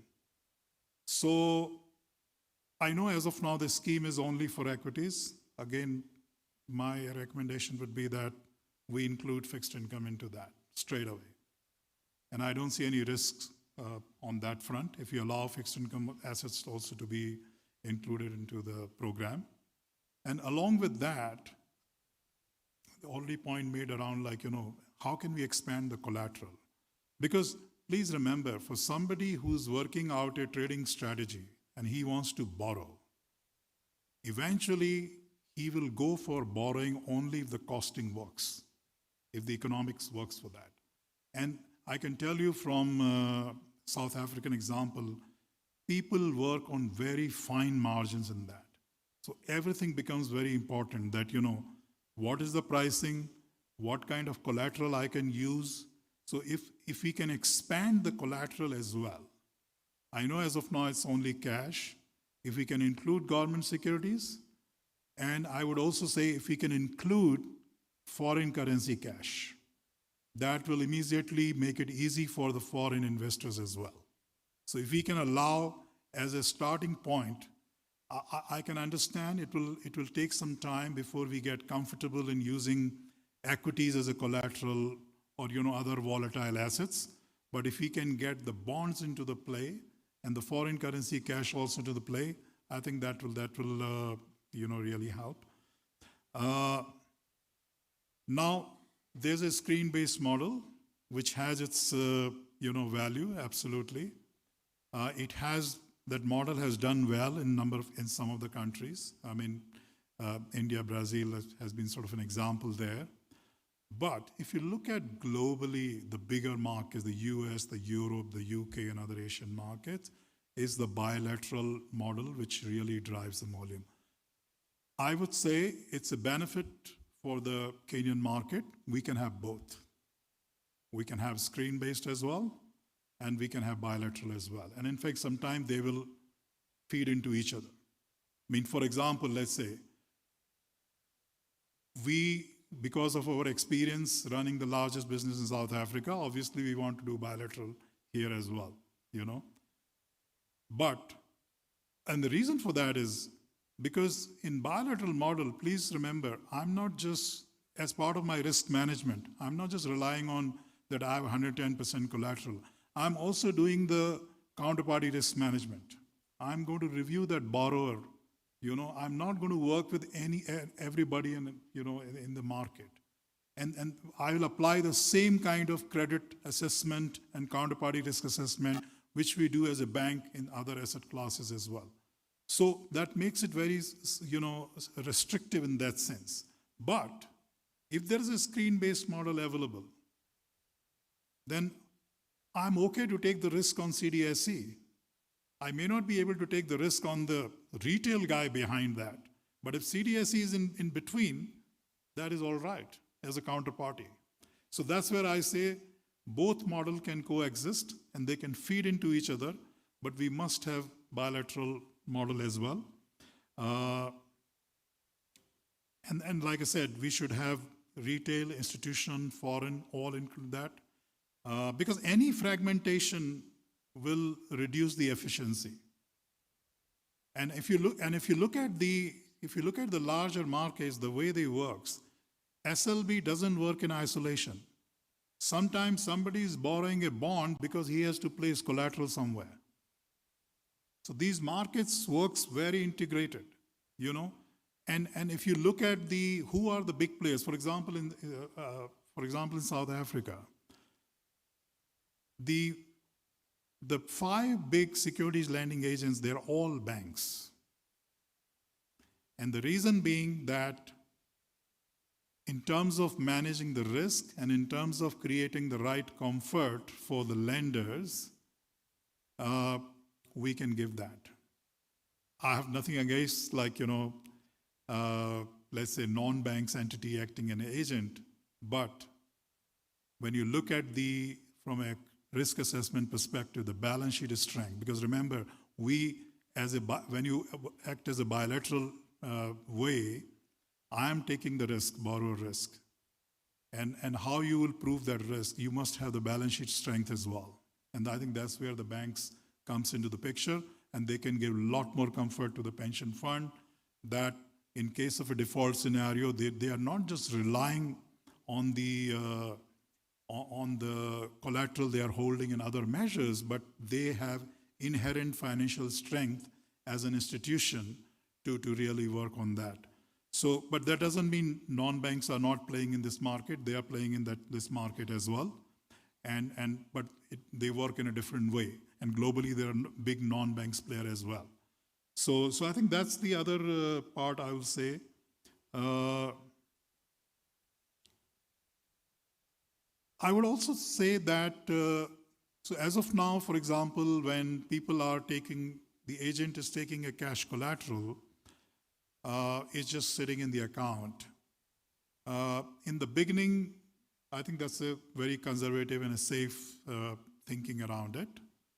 But some kind of a reinvestment can also be thought of. For example, in South Africa, I can reinvest that cash collateral into a money market. So it improves the yield and it helps everybody.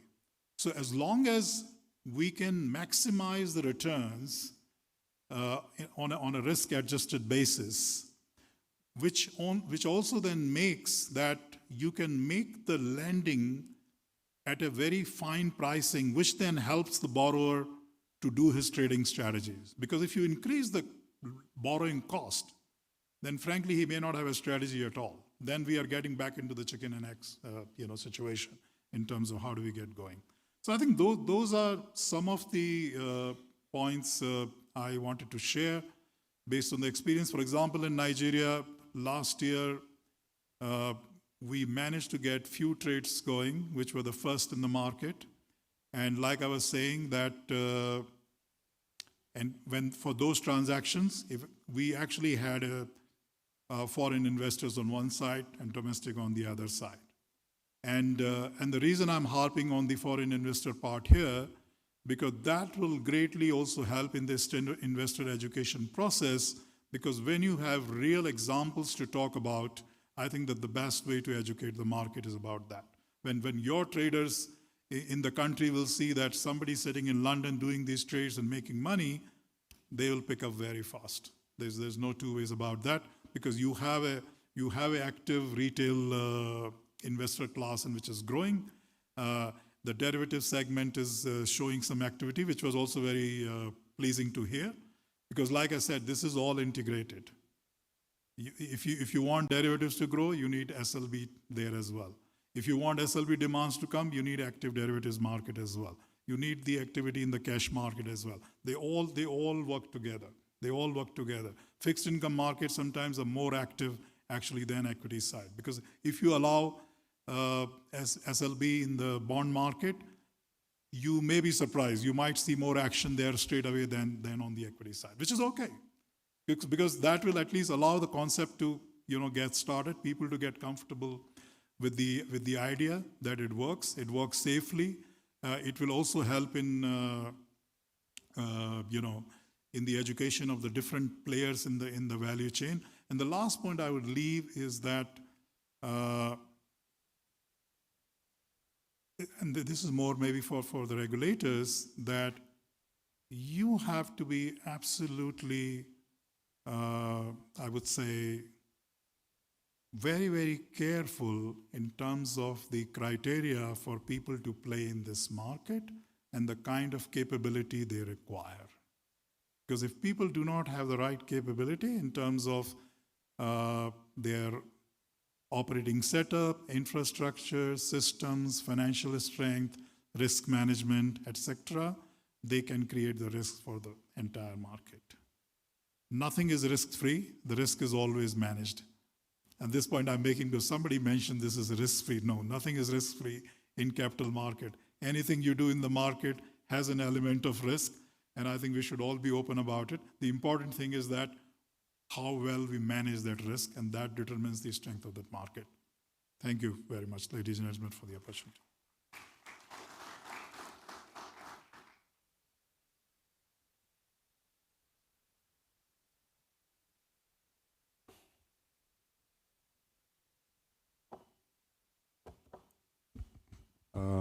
Thank you very, very much indeed, Harry.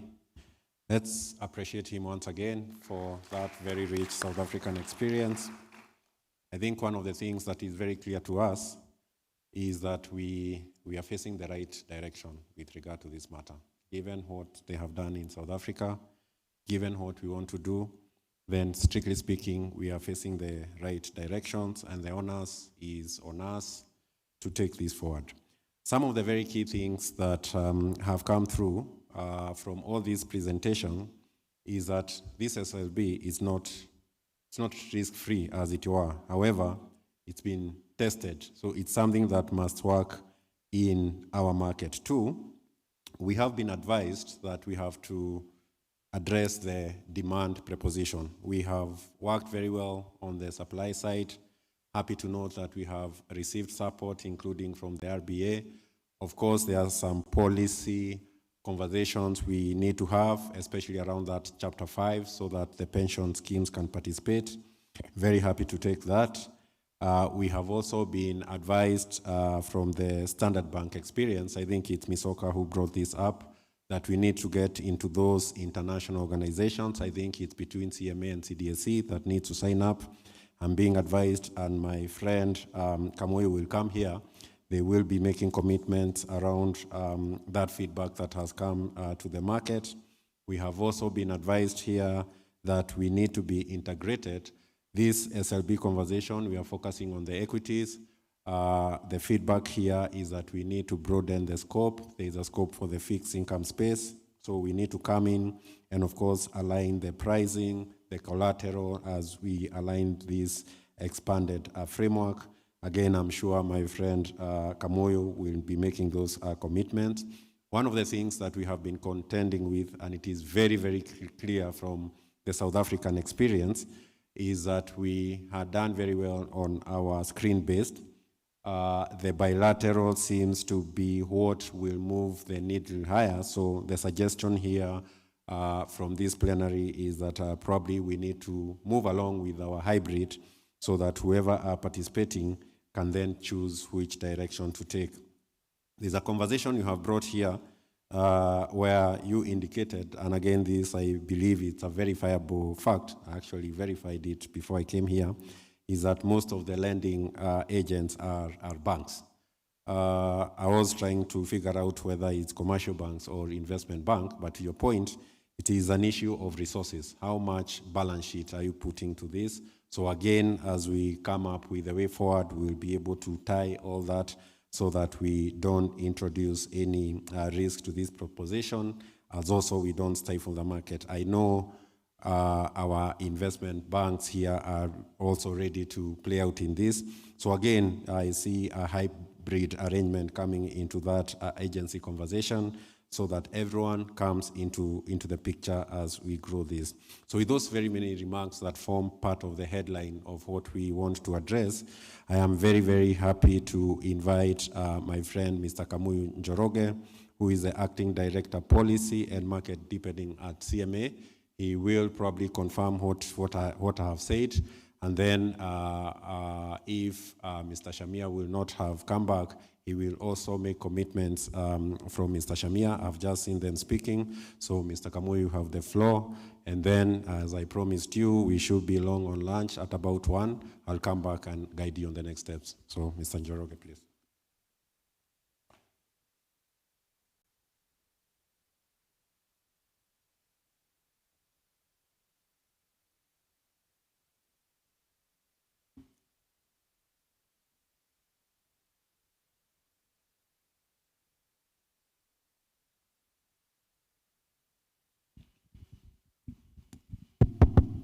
Hello, good afternoon.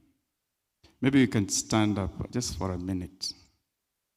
I know I'm supposed to be out of here very quickly, but just say hi to the person next to you.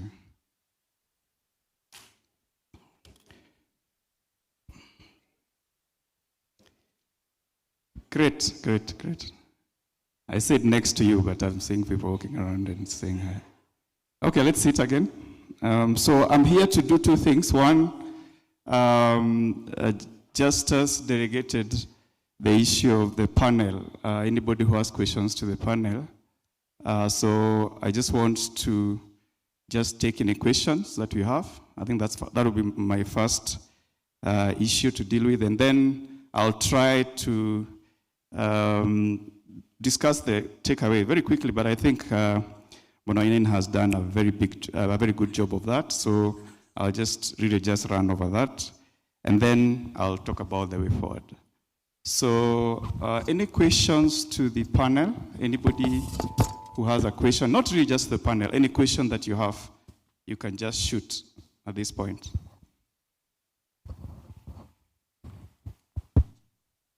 You know, when I was in school, I was told people will either not ask a question if they don't understand anything, or they won't ask a question if they understand everything. I don't know which one it is now here.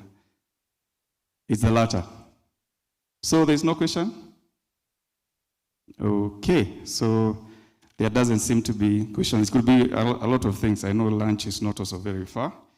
So, but let me just go straight into just discussing what you've done here. I'm getting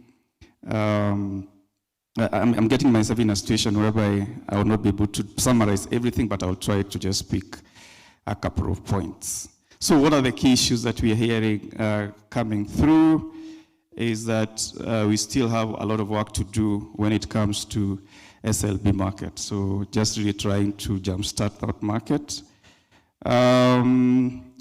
There isn't enough participation and also enough involvement of the custodians in the whole of that journey.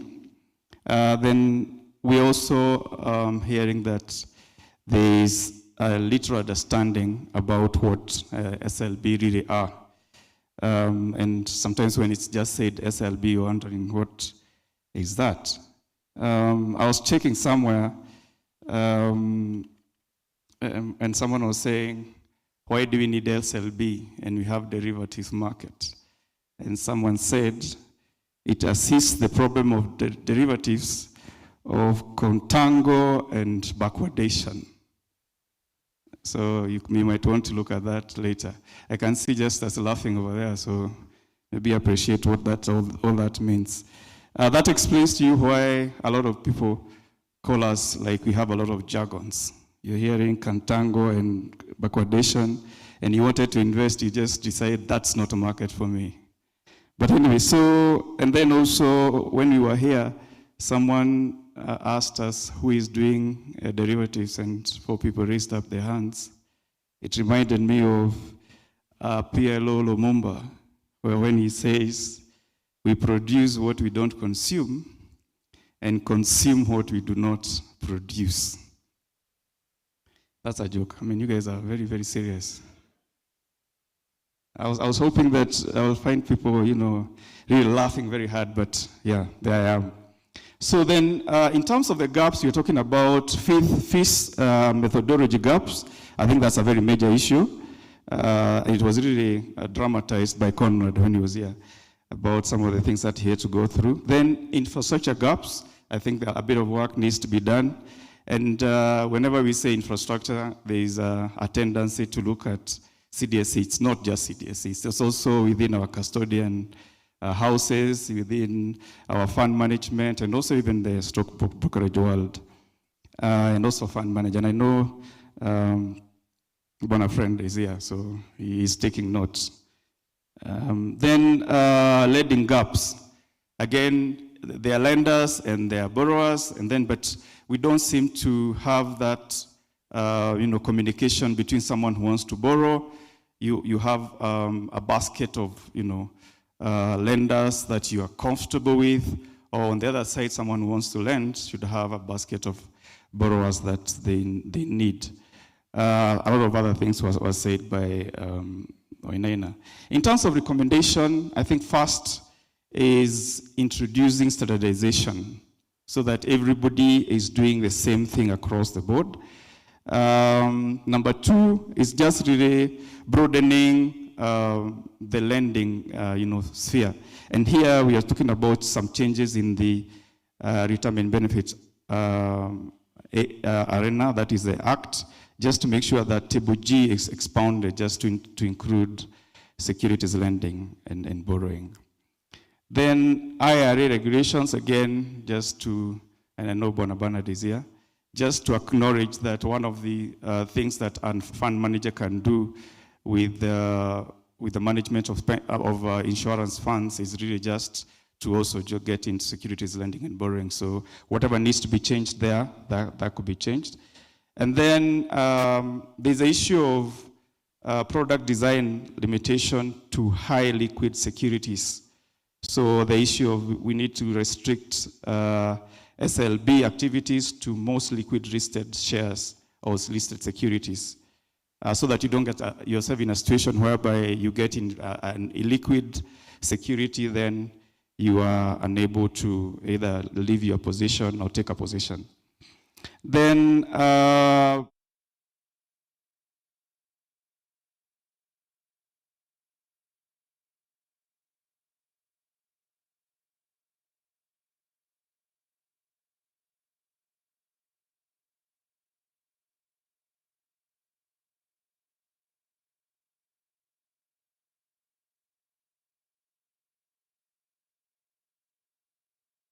fact that they can be able to make some little money by lending those securities. The other issue is governance. I think that's also very critical, because one of the most important thing is also, if I lend my securities, to what extent am I secure? The issues of risk management. Then just going down there is the issue of awareness. I think that's very critical.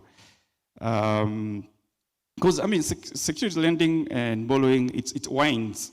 So a lot of people, once something starts winding, then they will not follow up with it. So I think that's an area we need to discuss. And I think Elizabeth was very key on the fact that you start with awareness, then you go to access, then move to affordability.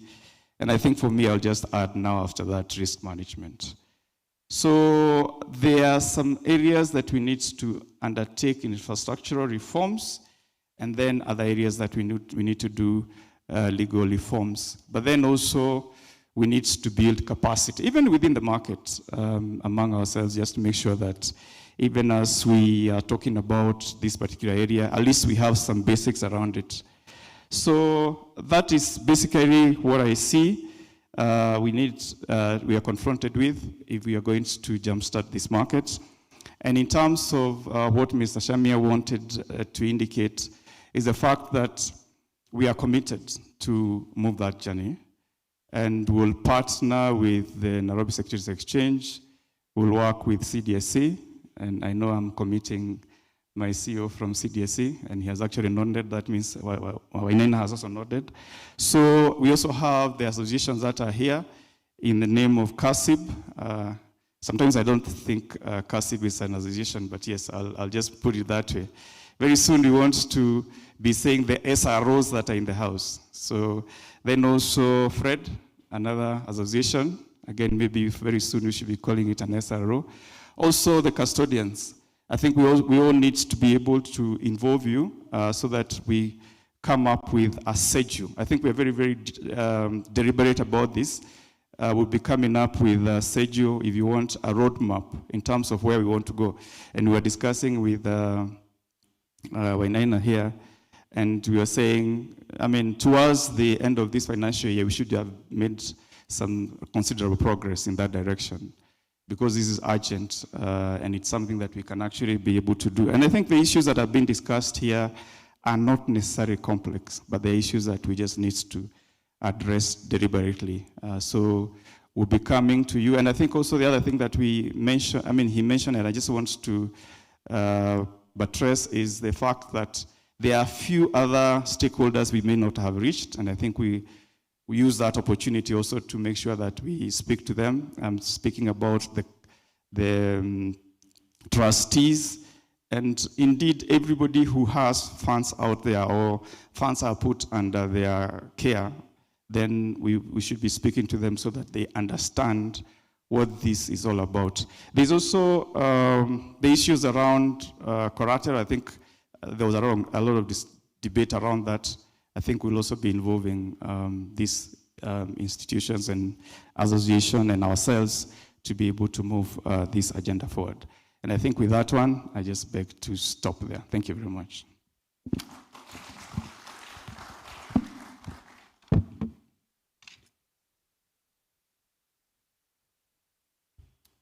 So that brings us to the end of today's program. But before we finish, I want to invite Madam Beatrice Rere, who is going to guide us around the protocols around lunch. Just to thank you very, very much for being an extremely attentive audience, the commitment we are giving here as an industry, and when I say the industry, is the CMA, NSC, CDSC, and the associations, potential SROs.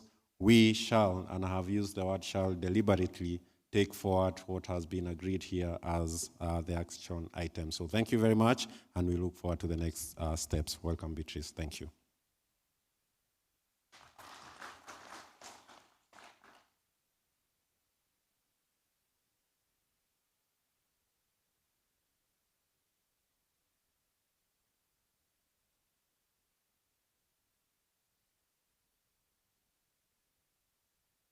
Good afternoon, everyone. I must appreciate you all for being patient and sticking to the conversation.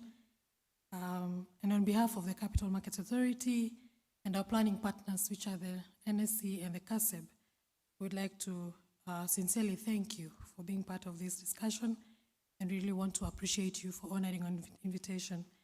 First and foremost, I'd like to express our profound appreciation to our CEO, Mr. Wycliffe Shamia, for his continued leadership and companionship and championship of the capital market development initiatives. We honor you, sir, and in absentia, we are honored to be in your team. We also want to appreciate our speakers for the day, who have really given us great insights in matters SLB, and we want to thank you so much for all the presenters also for being generous and sharing their expertise and skill on matters SLB.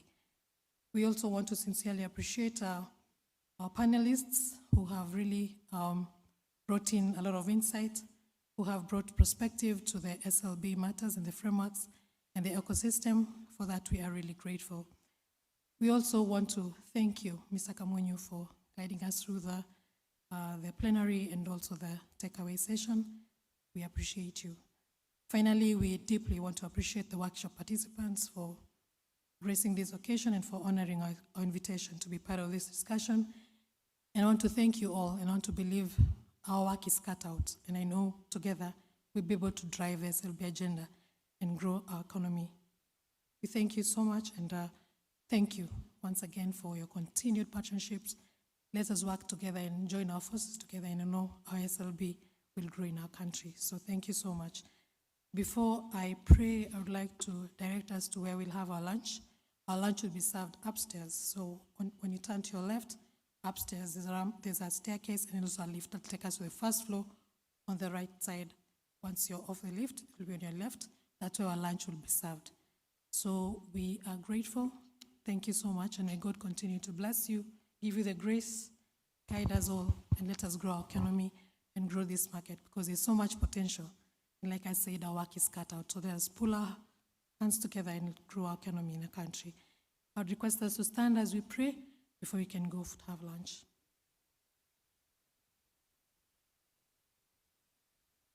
Heavenly Father, we thank you so much for your goodness to us. We don't take it for granted that, Lord, you've been gracious to us. You've kept us and you've blessed us, Lord, in our different capacities. And you've called us to serve in our different areas of responsibility. Thank you. Thank you that you have blessed us and you've given us the responsibility to drive the agenda and grow the capital markets, especially in following our discussion in SLB. Lord, I pray that you shall give us the grace, the wisdom, and the guidance to be, and the zeal and commitment to be able to do and serve as you have called us to. Lord, as we break, we pray for your presence, and may you continue to bless us, Lord. Bless us and meet each of our needs, and may you continue to watch over us. Thank you for the lunch before us. I pray that it shall nourish our bodies, and Lord, we shall continually learn to be grateful for all you have done. So we thank you, Father, and we bless you. I pray this in Jesus' name. Thank you, and God bless you all.